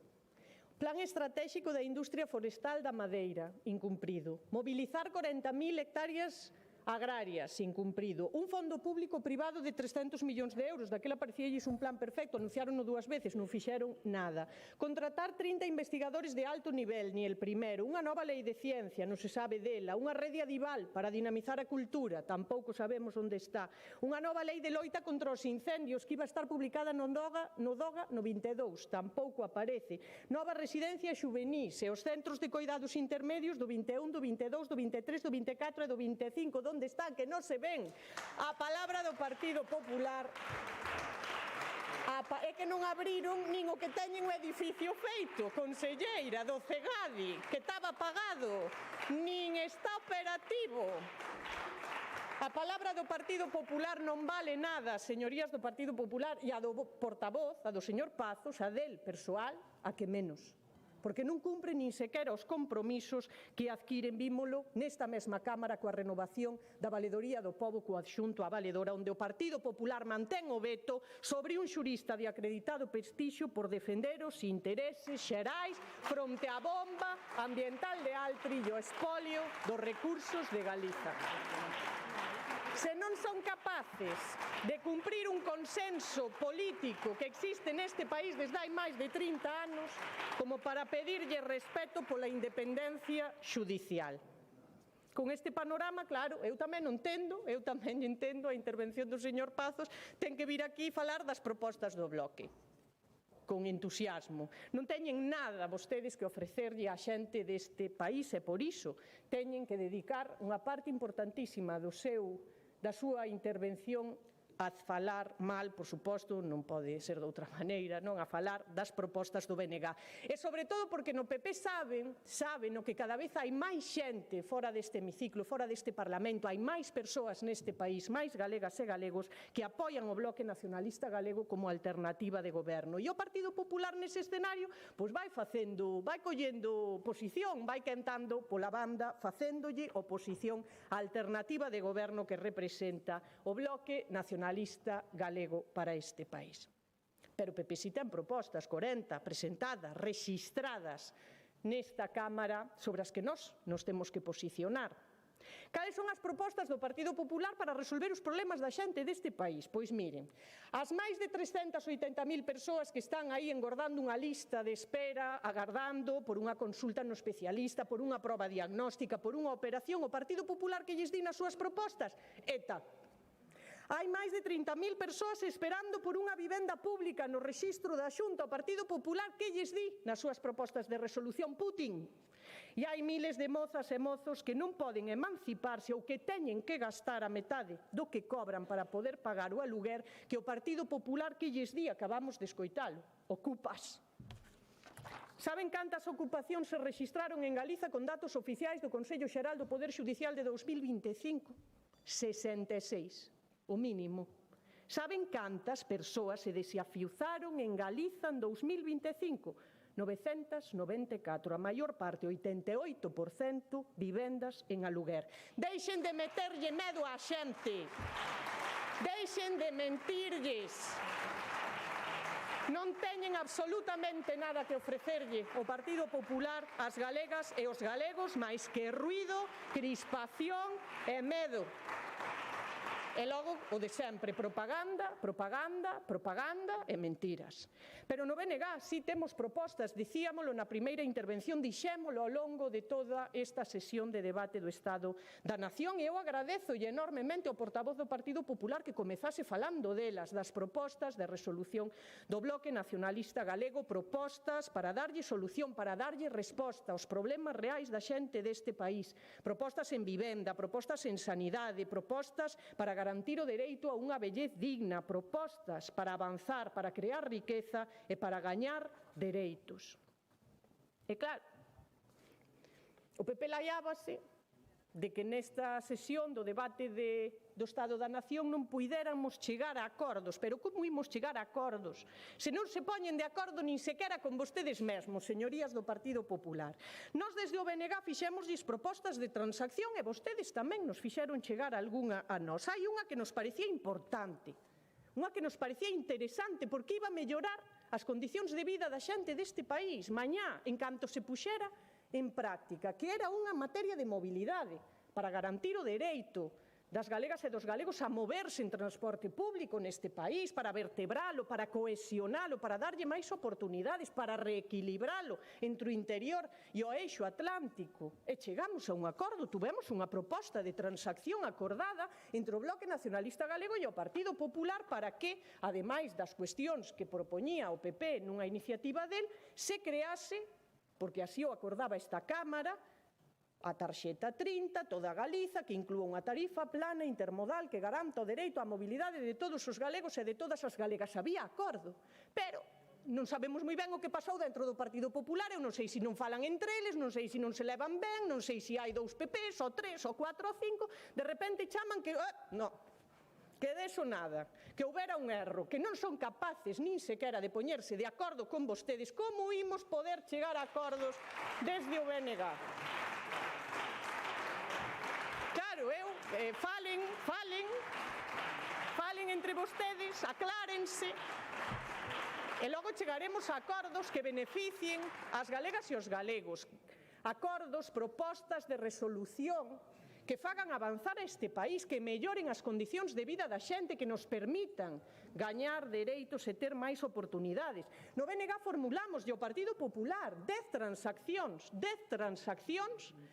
para chegar a acordos en moitas materias, en materias distintas, en materias importantes para a vida das galegas e dos galegos. E o PP é que nin respondeu, nin contestou, deu a calada por resposta, e así concibe o Partido Popular este debate, pero en xeral a democracia inteira. O Partido Popular confunde constantemente a maioría absoluta co absolutismo. E deses pós estas lameiras que nos atopamos agora, se non eres capaz nin sequera de respetar o pluralismo que existe nesta Cámara.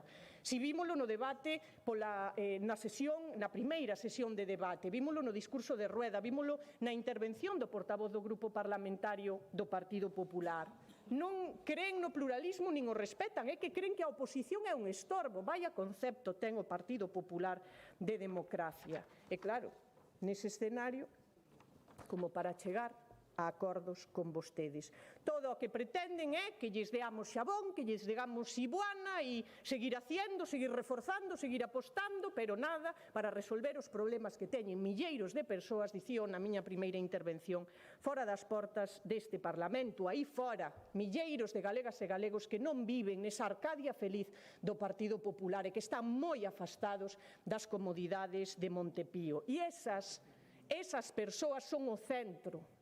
Os que nos diriximos desde o Bloque Nacionalista Galego son as persoas ás que lles ofrecemos esas 40 propostas de resolución que presentamos neste debate do Estado da Nación desde o Bloque Nacionalista Galego. Hai unha alternativa clara neste país. O BNG ten un proxecto para avanzar en Galiza, para mellorar as vidas das galegas e dos galegos fronte a un presidente e un goberno do Partido Popular do estancamento, da resignación, do conformismo, para construir, en definitiva, e con isto remato, entre todas e entre todos unha Galiza mellor, sen límites, confiando no maior valor que temos neste país, que é o pobo galego. Máis nada e moitas grazas. Grazas, señora Rodil.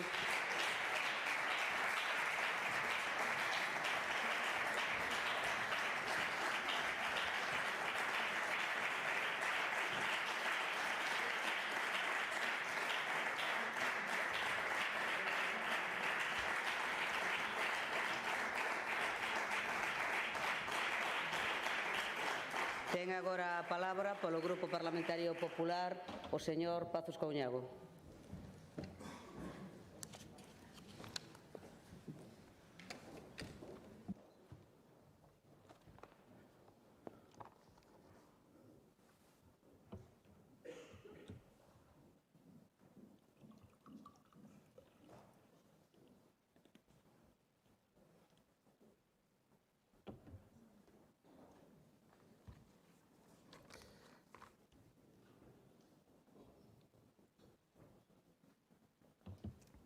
Gracias, presidenta. Señora Rodil, efectivamente, eu espero moi pouco desta oposición, iso é certo. E espero algo tan básico como que despois de 17 anos respeten vostedes o goberno elexido democráticamente polos galegos e non o conseguimos. Que máis podo esperar de vostedes? Pois nada, señoría. E quero falar de algunha cousa. Mentras a señora Méndez pode investigar como se aproba o marco financiero, que veo que non o ten moi claro, e a participación do seu goberno no mesmo, é bo que o investigue. Eu, ao menos, voulle agradecer que o se recoñeza como fango o que ata onte vostede denominaba bulos. É incrível, é un avance. Recordolle que falou de amiguites aquí foi vostede. E recordo tamén, xa que está tan orgullosa, que o señor Tomé é alcalde de Monforte gracias a 9 concelleiros socialistas que ademais lle subiron o soldo para compensalo da perda da presidencia da Deputación. Como socialista é o único senador condenado por alcoholemia, por exemplo, que non lle interesa. Pero bueno, vou a ver se remato pronto, porque como o señor Besteiro cumpre, supoño que cando saia daqui poderei tomar a PNV gratuitamente. Mire, quería falar brevemente de educación, porque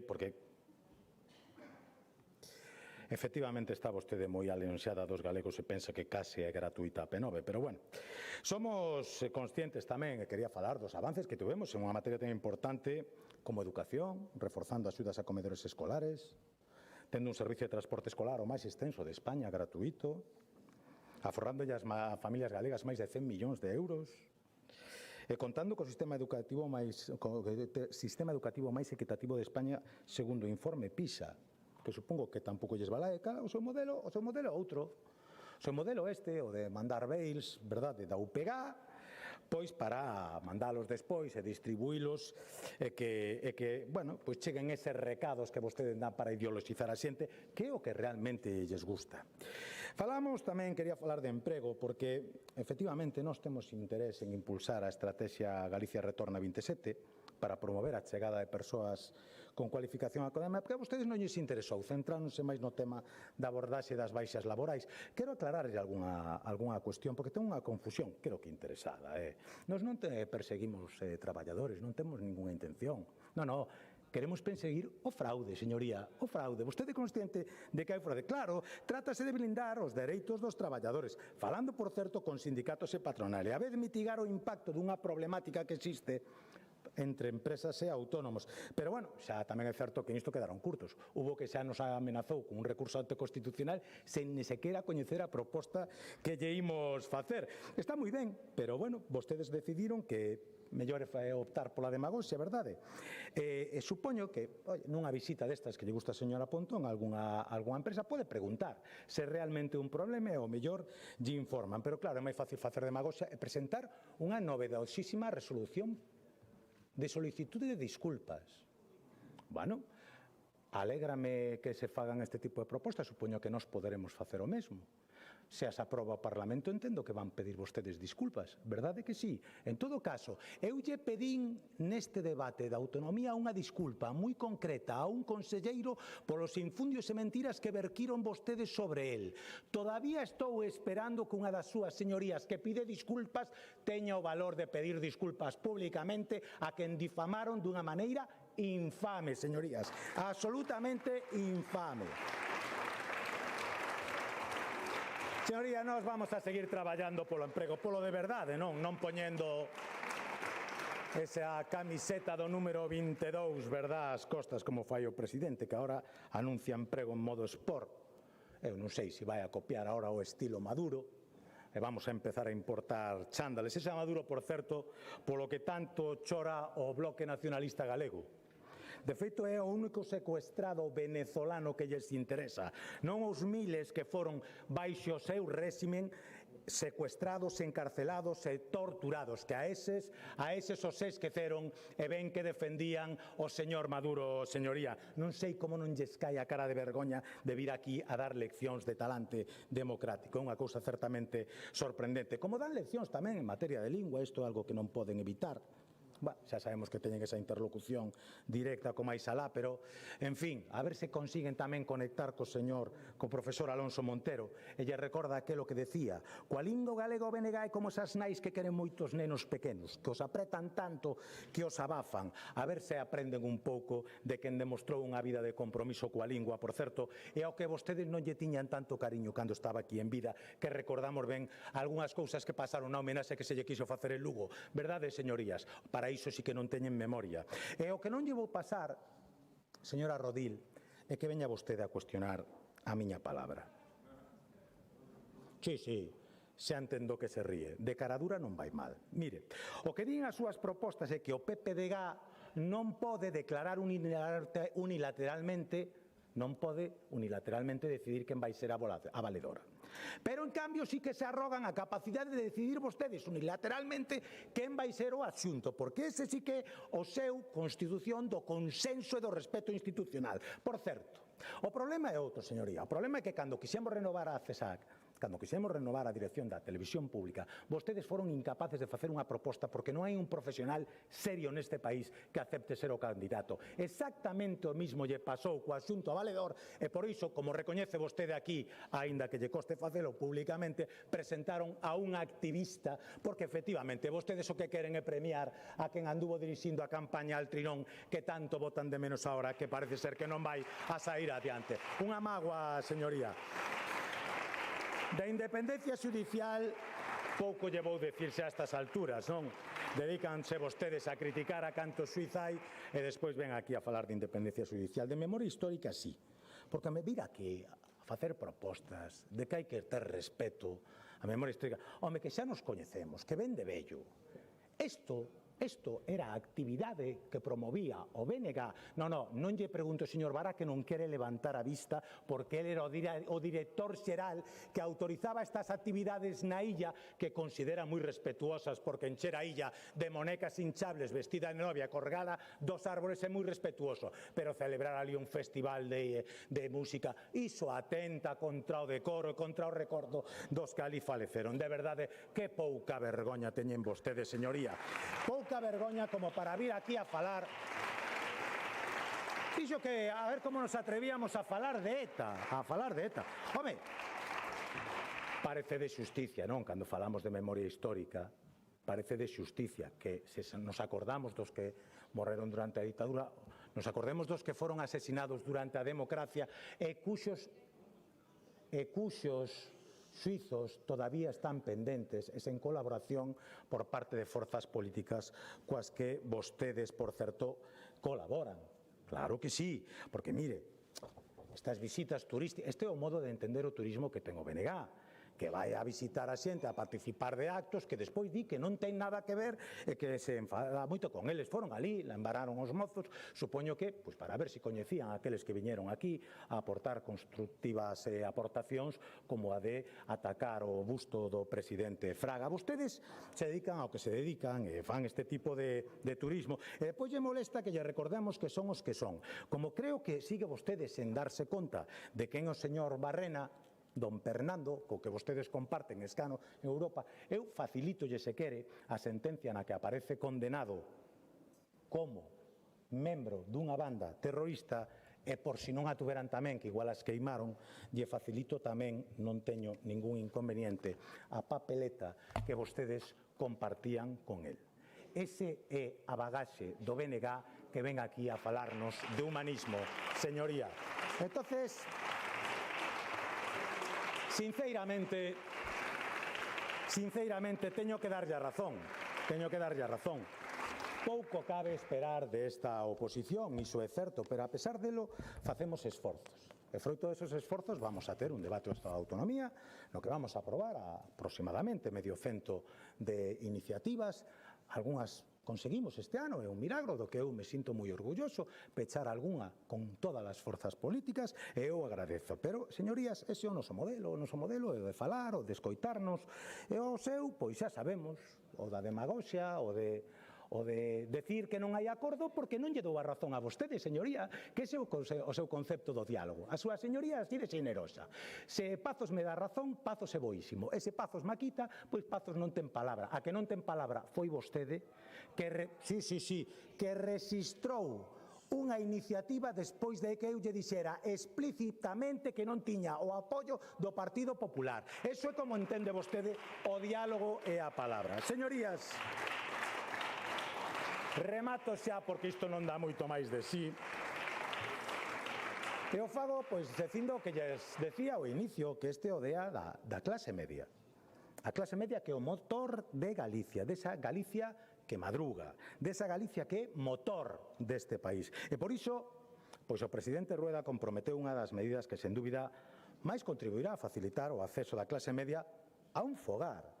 Imos seguir avanzando nas bonificacións fiscais dirixidas ás rendas medias, ademais das rendas máis baixas e aos colectivos máis desfavorecidos, incluindo nos orzamentos do 27 novas medidas de apoio fiscal a eses colectivos. A clase media é unha prioridade para o Goberno galego e, ademais, por suposto, de medidas para favorecer as persoas máis vulnerables, medidas no ámbito dos sectores primarios ou para garantir aínda máis os servicios públicos esenciais como a sanidade, a educación e a política social, pois seguiremos traballando, poñendo no centro a clase media, abordando de maneira directa as súas preocupacións, as preocupacións reais, as preocupacións cotiás.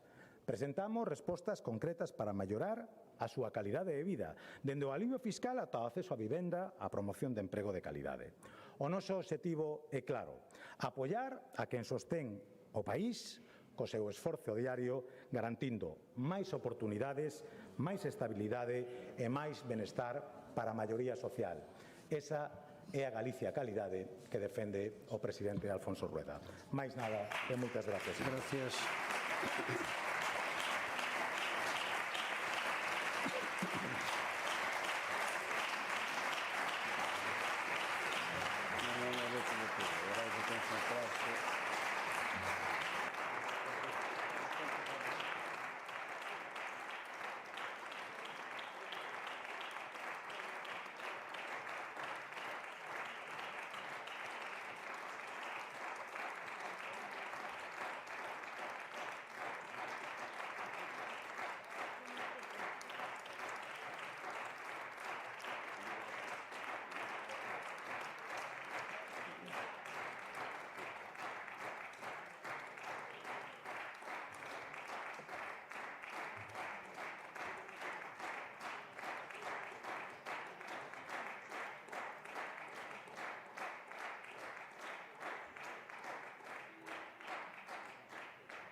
Rematado o debate, vamos a proceder ás votacións.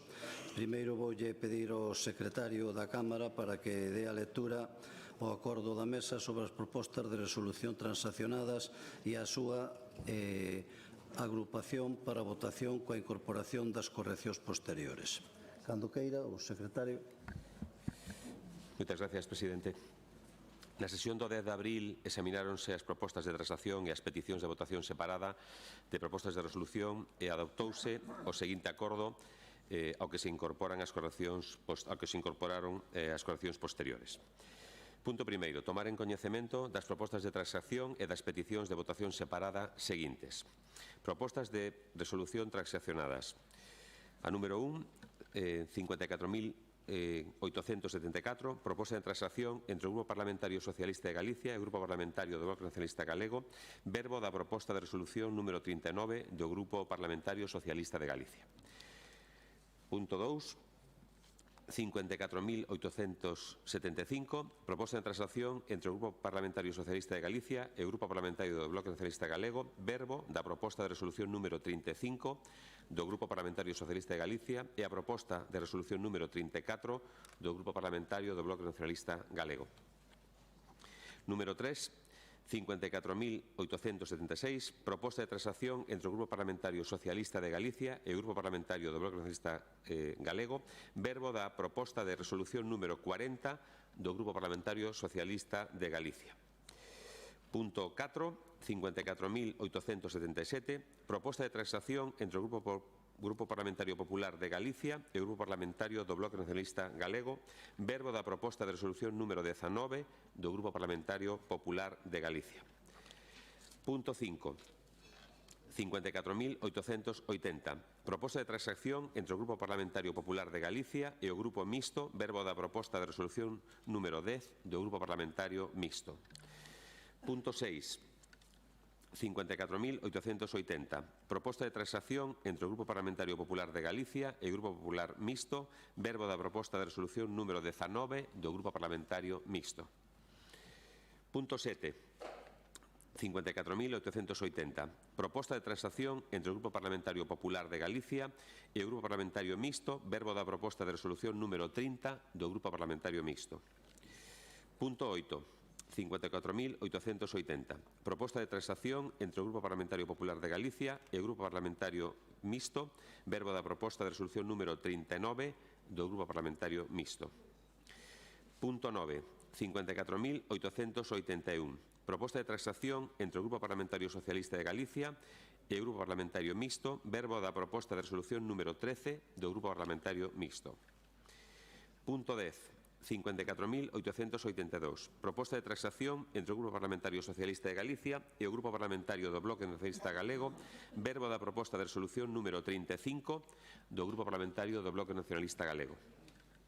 Punto 11. 54.883. Proposta de transacción entre o Grupo Parlamentario Socialista de Galicia e o Grupo Parlamentario Mixto, verbo da proposta de resolución número 15 do Grupo Parlamentario Mixto. Punto 12. 54.875. Proposta de transacción entre o Grupo Parlamentario Popular de Galicia e o Grupo Parlamentario Socialista de Galicia, verbo da proposta de resolución número 36 do Grupo Parlamentario Socialista de Galicia. Punto 13. 54.876. Proposta de transacción entre o Grupo Parlamentario Socialista de Galicia e o Grupo Parlamentario Mixto, verbo da proposta de resolución número 5 do Grupo Parlamentario Mixto. Punto número 14. 54.891. Proposta de transacción entre o Grupo Parlamentario Socialista de Galicia e o Grupo Parlamentario Mixto, verbo da proposta de resolución número 11 do Grupo Parlamentario Mixto. Isto era a relación das propostas de resolución transaccionadas e agora, a continuación, no apartado B, a orde da votación das propostas de resolución agrupadas ou separadas segundo as solicitudes dos grupos parlamentarios, documentos números 54.888, 54.879, 54.892 e 54.895. Moitas gracias. Bueno, pues gracias. Vamos, polo tanto, a comenzar cas votacións. Aquí prego que teñamos a máxima atención, se pode ser os teléfonos en modo avión e pechar as portas, porque son moitas votacións. Son 46 votacións. Entonces, vamos a ver, eu tamén lle diría agora ao letrado se eu podo, dado que o secretario xa fixo lectura de todo, valdría con que eu diga o número das transaccionadas, porque se teño que repetir outra vez todo isto, salimos de aquí, non sei. Bueno, entonces empezamos. Primeira votación é propostas de resolución transaccionadas. Votamos a número 1. Votamos.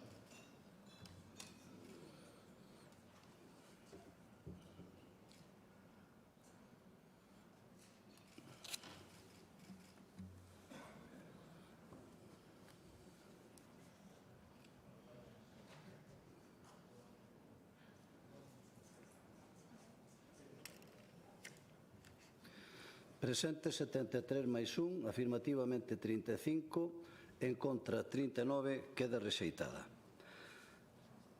Proposta de resolución transaccionada número 2. Votamos.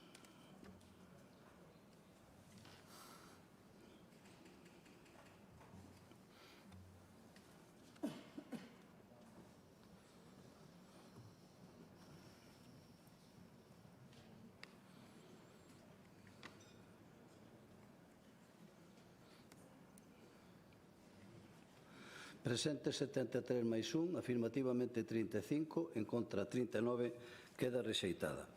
Proposta de resolución transaccionada número 3. Votamos.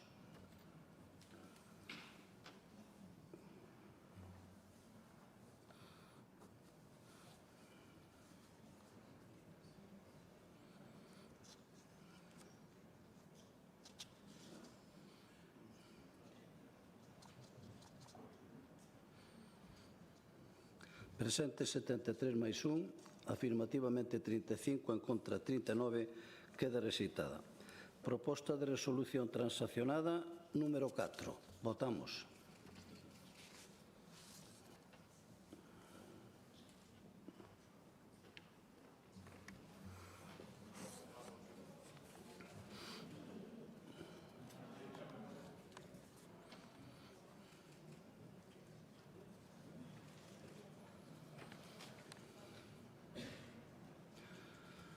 Presentes 73 máis 1, votan a favor os 74, polo tanto, queda aprobada. Proposta de resolución transaccionada número 6. Perdón, sí, 5, sí. Votamos.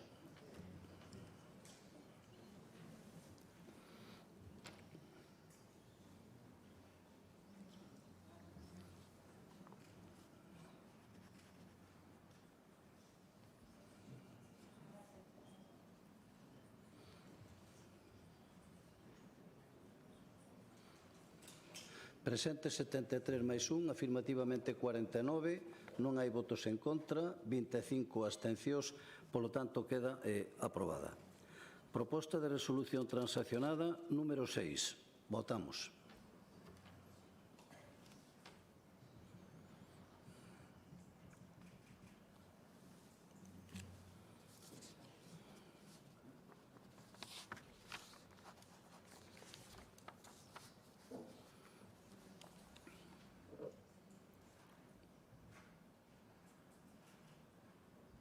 Presentes 73 máis 1, votan afirmativamente os 74, polo tanto queda aprobada. Proposta de resolución transaccionada número 7. Votamos.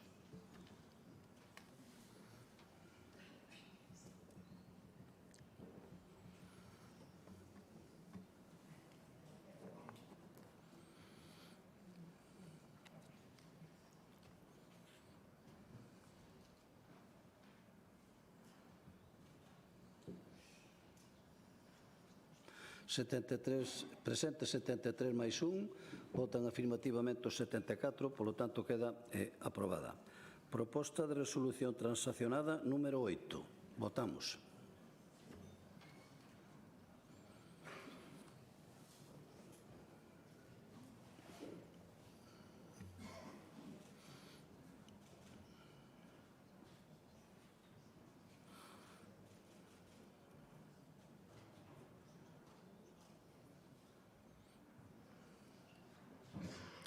Presente 73 máis 1, afirmativamente 49, en contra 25, polo tanto queda aprobada. Proposta de resolución transaccionada número 9. Votamos.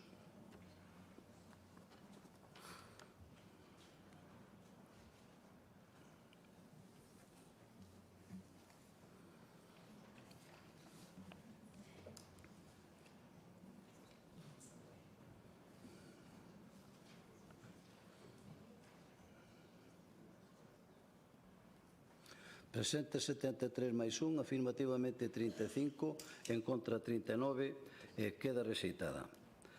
Proposta de resolución transaccionada número 10. Votamos.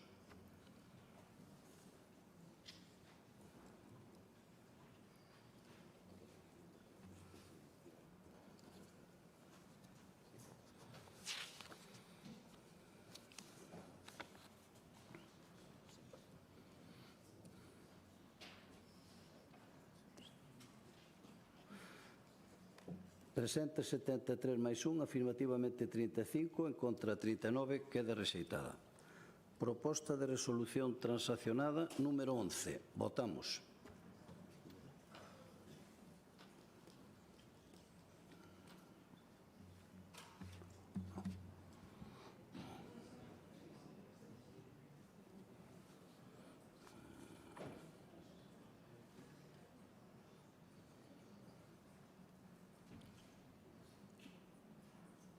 Presente 73 máis 1, afirmativamente 10, en contra 39, 25 abstencións, polo tanto queda rexeitada. Proposta de resolución transaccionada número 12. Votamos.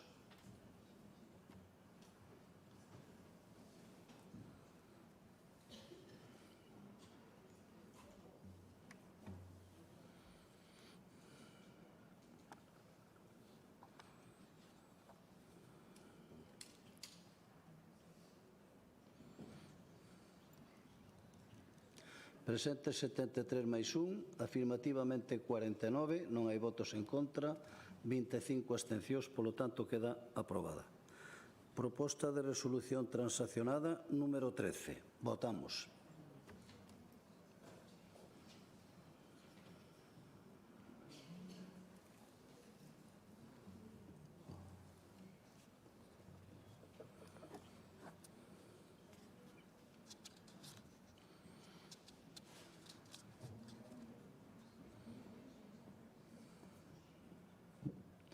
Presente 73 máis 1, afirmativamente 35, en contra 39, queda rexeitada.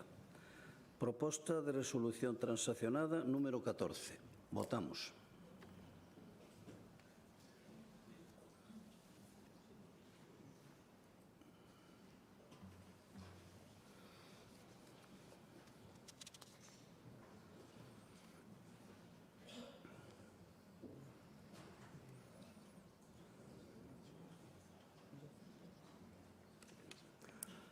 Presente 72 máis 1, afirmativamente 10, en contra presente 73 máis 1, a favor 10, en contra 39 e 25 abstencións, polo tanto queda rexeitada. E agora continuamos, son as votacións que pediron por separado os distintos grupos. O Grupo Parlamentario Mixto pediu votar por separado a proposta de resolución número 3. Votamos.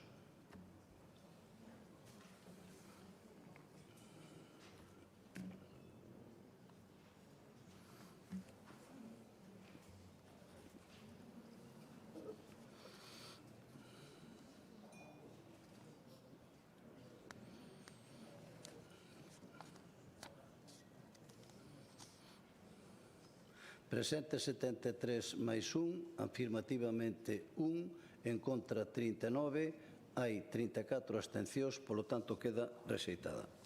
Proposta de resolución número 23. Votamos.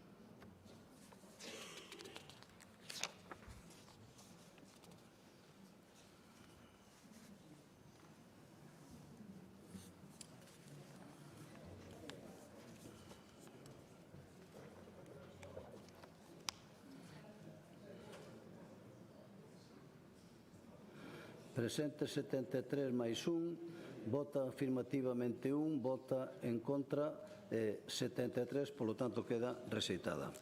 Proposta de resolución número 26. Votamos.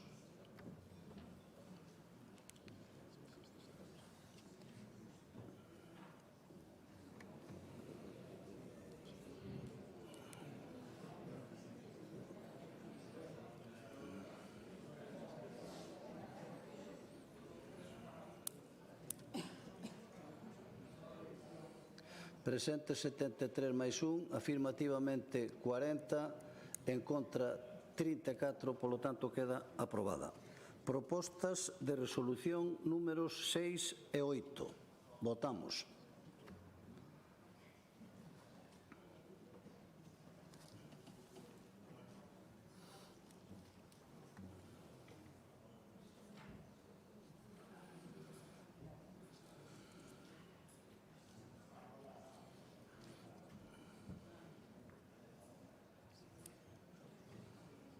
Presente 73 máis 1, afirmativamente 10, en contra 64, queda rexeitada.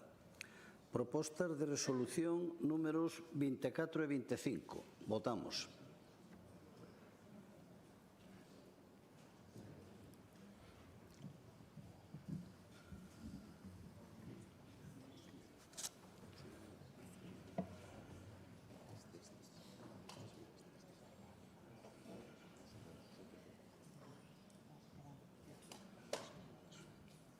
Presente 73 máis 1, afirmativamente 49, non hai votos en contra, 25 abstencións, polo tanto queda aprobada. Propostas de resolución números 16, 28 e 31. Votamos. Perdón? Adiantaches unha aí anterior. Cual? 7, 20, 22. Como? 7, 20, 22. Una 6.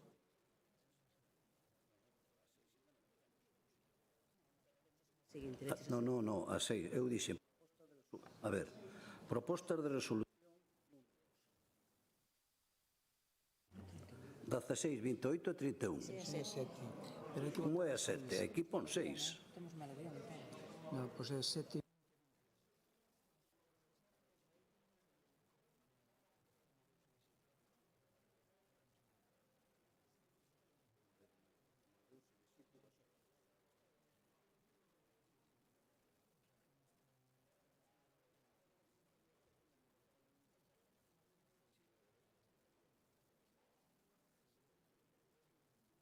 Bueno, entón agora o que hai que votar sería a proposta número 6, que é a 7, 20 e 22. No, perdón, sí, tranquilos. Tranquilos. Fai falta por ser nerviosos, Tranquilos. 7, a ver, é que aquí hubo un cambio de papeles. Se o presidente ten un papel que está cambiado e vostedes teñen outro, evidentemente que pode haber un lío. Eu sigo o guión que me pasaron. Se o guión está trabucado, cambios de última hora, pois non sei, agora que me digo o letrado, a ver como resolvemos isto, porque vou seguro que se sigo lendo vou equivocarme toda a tarde. A ver, eu agora acabo, no, que se fala un, mellor, porque senón, a ver,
xa verás.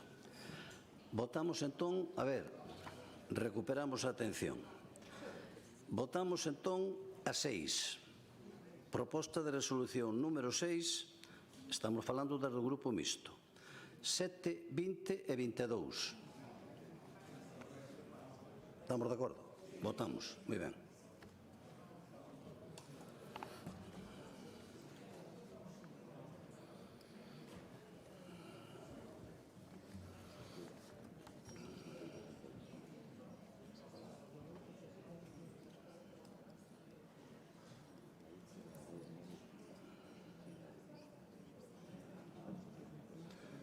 Presente 73 máis 1, afirmativamente 1, en contra 64, polo tanto queda rexeitada.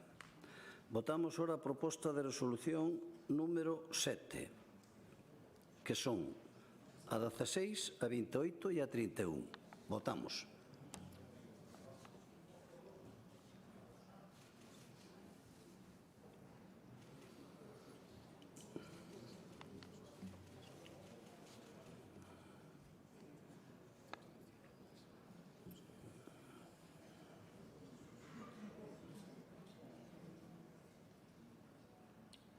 Presente 73 máis 1, afirmativamente 26, en contra 39, hai 9 abstencións, polo tanto queda rexeitada.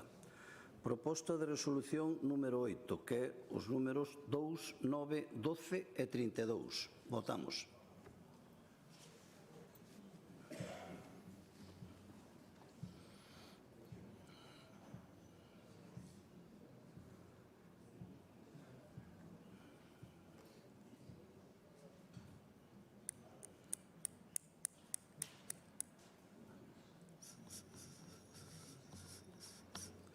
Presente 73 máis 1, afirmativamente 10, en contra 39, hai 25 abstencións, polo tanto queda rexeitada.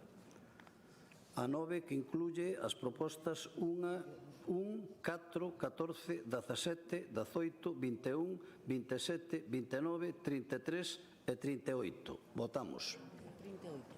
33 a 38. Votamos.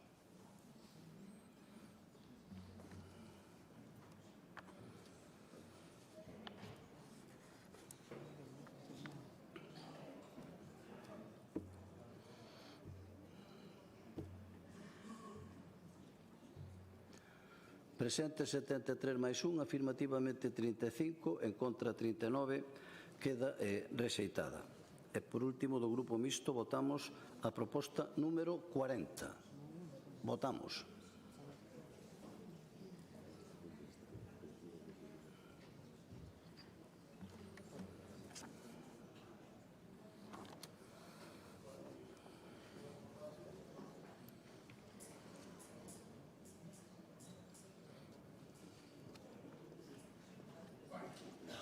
Presente 73 máis 1, afirmativamente os 74, polo tanto queda aprobada. Propostas de resolución por separado que pediu o Grupo Parlamentario Socialista. Proposta de resolución número 1. Votamos.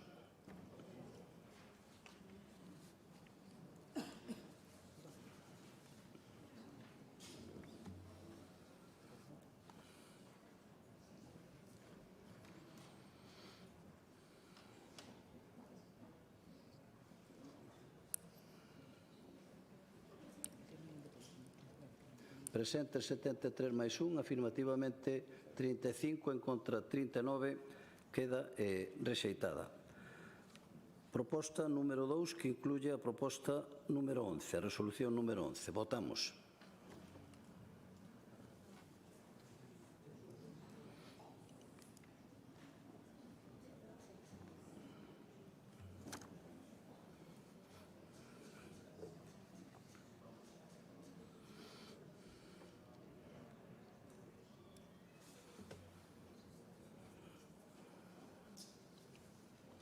Presente 73 máis 1, afirmativamente 9, en contra 64, hai unha abstención, polo tanto queda rexeitada. Proposta número 3, que incluye a proposta número 14. Votamos.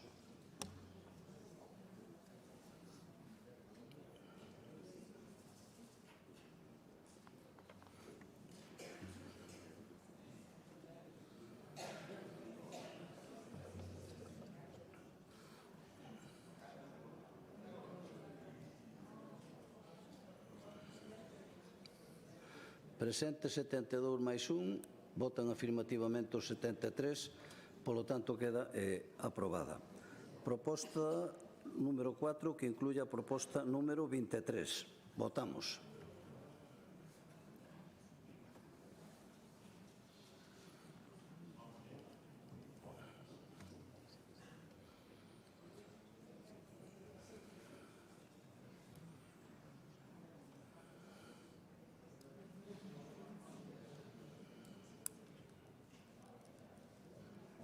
Presente 73 máis 1, afirmativamente 9, en contra 39, 26 abstencións, polo tanto queda rexeitada. Proposta de a número 5, que incluye as propostas de resolución 2 e 32.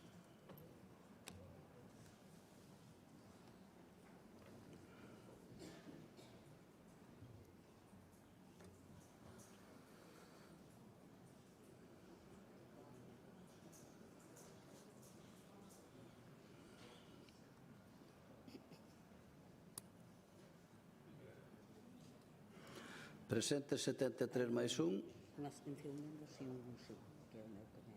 Como? Agora xa está correcto, xa non modificou. Presente 73 máis 1, afirmativamente 10, en contra 64. Polo tanto, queda rexeitada. Proposta a 6, que incluye as propostas números 4, 17 e 37. Votamos.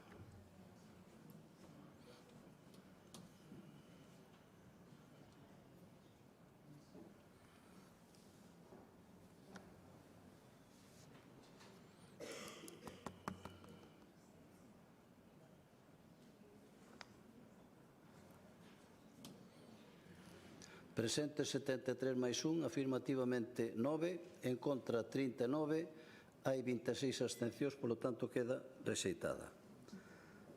Proposta 7, que incluye as propostas de resolución números 3, da 5 a 10, 12, 13, 15, 16, 18 a 22, 24 a 31, 33, 34 e 38. Votamos.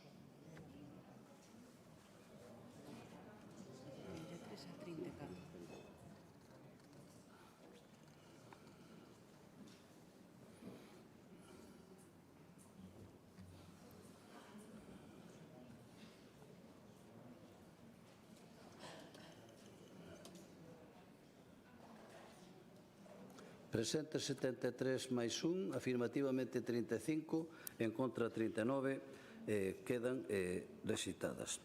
Imos agora cas propostas separadas que pediu o Grupo Parlamentario do Bloque Nacionalista Galego. A primeira é a proposta de resolución número 3. Votamos.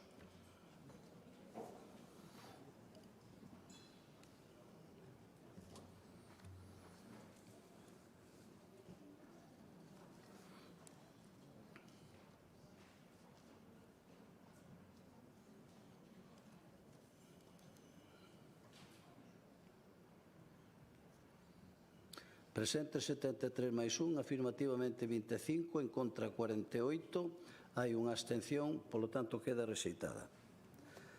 Segundo, a proposta de resolución número 25. Votamos.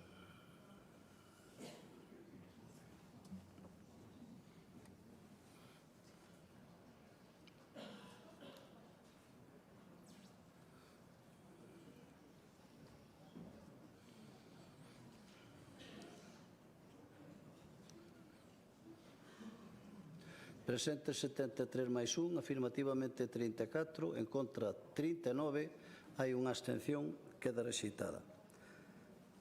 Proposta de resolución número 31. Votamos.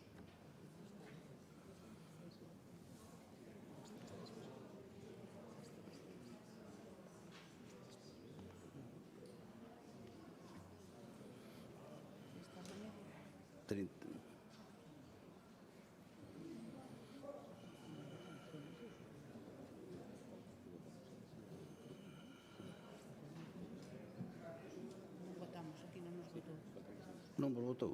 Bueno, pero decide, mora xa está. A ver, presente 73 máis 1, afirmativamente os 74. Votan todos a favor. Quen votou en contra? Non votou nadie en contra, todos a favor. No, pero corrigiu-nos sobre a marcha. Sí, corrigiu a mí. Non lle funcionou, pero está votado todo a favor. Bueno, seguimos. Propostas de resolución números 19, 21 e 28. Votamos.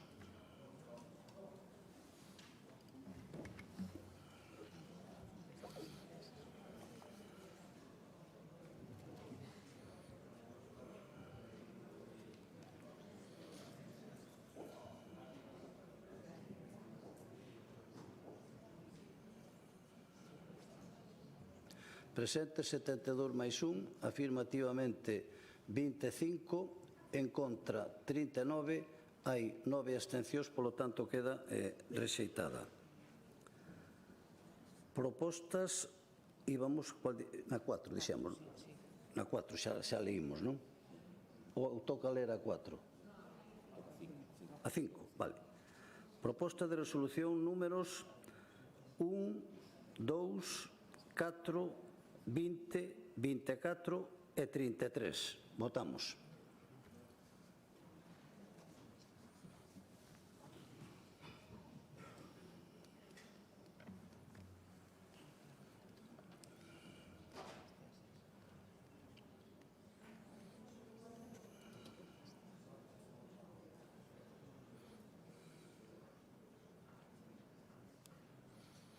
Presente 73 máis 1, afirmativamente 25, en contra 48, hai unha abstención, quedan rexeitadas.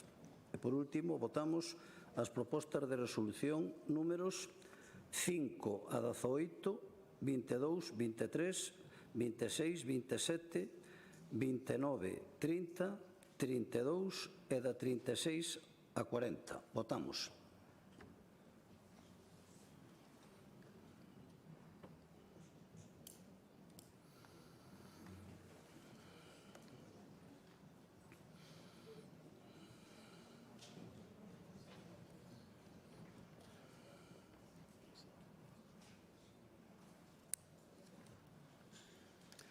Presente 73 máis 1, afirmativamente 34, en contra 39, hai unha abstención, polo tanto queda rexeitada. Ora vamos car do Grupo Parlamentario Popular, as que pediron que se votaran por separado. A primeira é a proposta de resolución número 10. Votamos.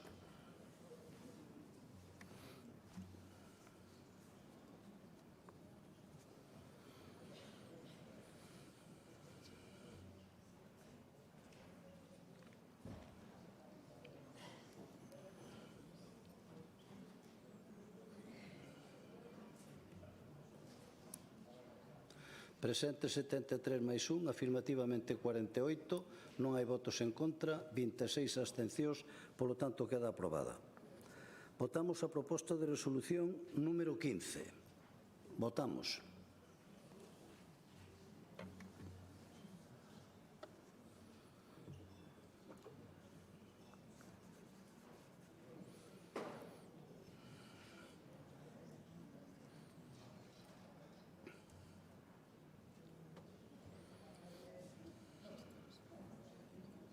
Presente 73 máis 1, afirmativamente 39, en contra 9, 26 abstencións, queda aprobada. Votamos a proposta de resolución número 24. Votamos.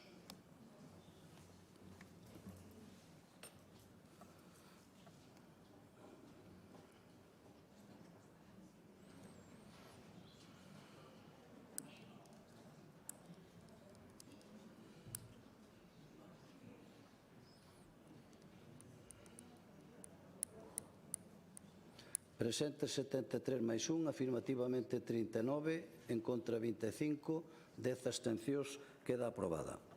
Votamos agora a proposta de resolución número 34. Votamos.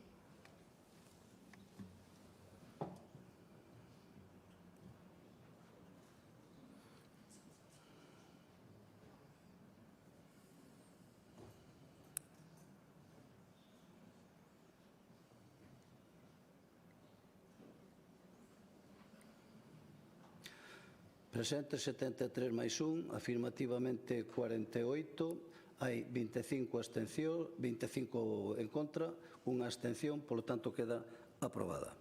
Votamos a proposta de resolución número 36. Votamos.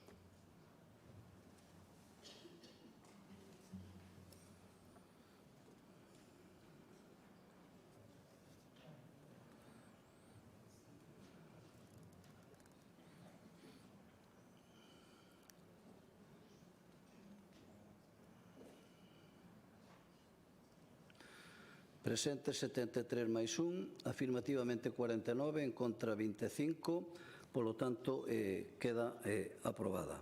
Proposta de resolución números 1 e 2. Votamos.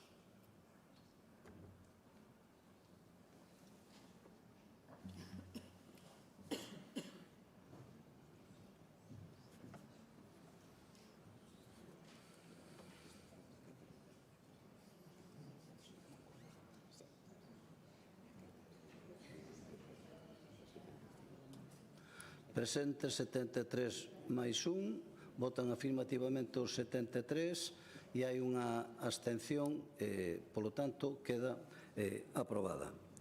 Votamos as propostas de resolución números 7 e 28. Votamos.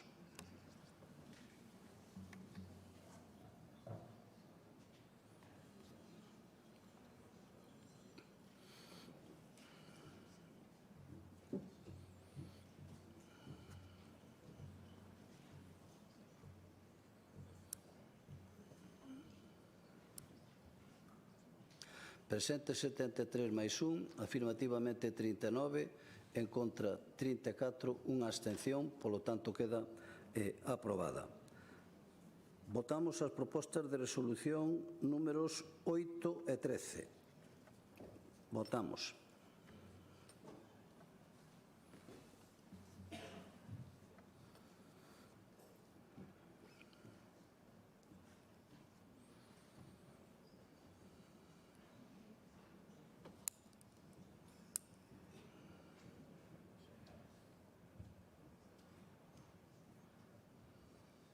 Presentes 73 máis 1, afirmativamente 40, non hai votos en contra, 34 abstencións, queda aprobada. Votamos as propostas de resolución números 11 e 23. Votamos.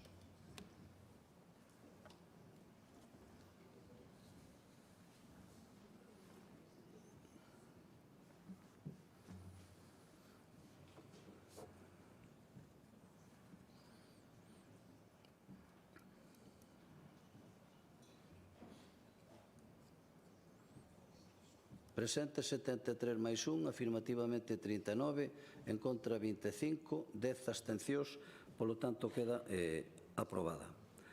Votamos as propostas de resolución números 6, 12 e 17. Votamos.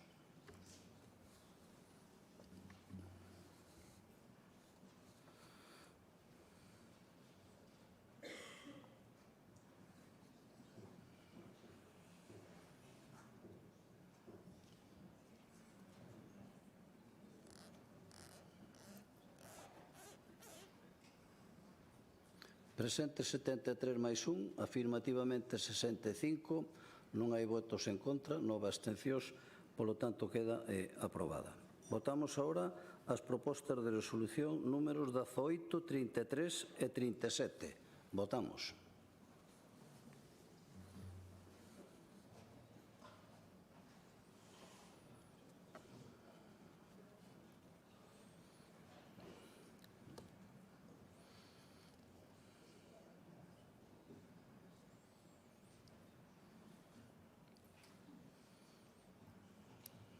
Presentes 73 máis 1, afirmativamente 40, non hai votos en contra, 25 abstencións, polo tanto queda aprobada.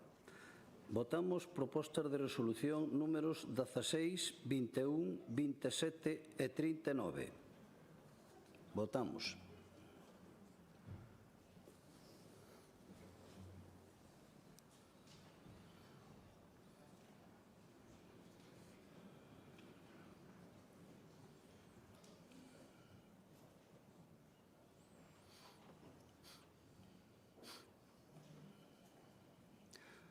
Presentes 72 máis 1, afirmativamente 39, en contra 25, polo tanto quedan aprobadas. Propostas de resolución números 3, 30, 31, 38 e 40. Votamos.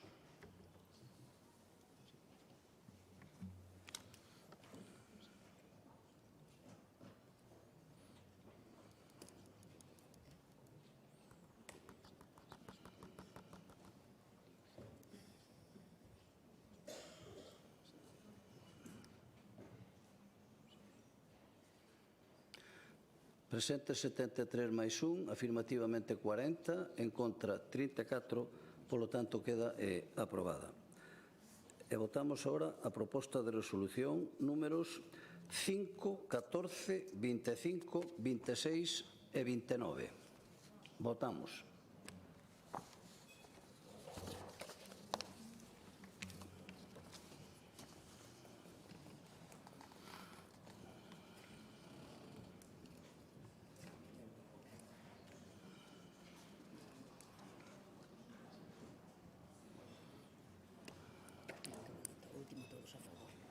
Presentes 73 máis 1, afirmativamente 74, non hai votos en contra nin abstencións, polo tanto queda aprobada.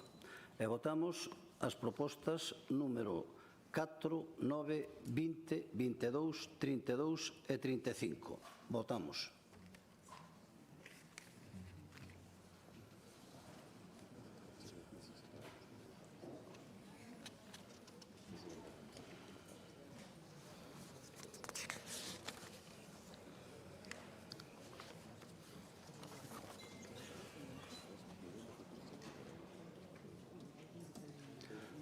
Presentes 73 máis 1, afirmativamente 49, en contra 25, perdón, en contra ningún, 25 abstencións, polo tanto queda aprobada. Bueno, aquí remataron as votacións e antes de rematar o debate o debate do Estado de Autonomía, permítame que saúde a que nos acompañou hoxe na tribuna, que son compañeiros nosos, algún deles estuveron no Parlamento, son diputados e senadores, e tamén a quen nos acompañan hoxe, e tamén ter un recordo especial no día de hoxe que cúmplense 50 anos do pasamento de don Ramón Otero Pedrallo.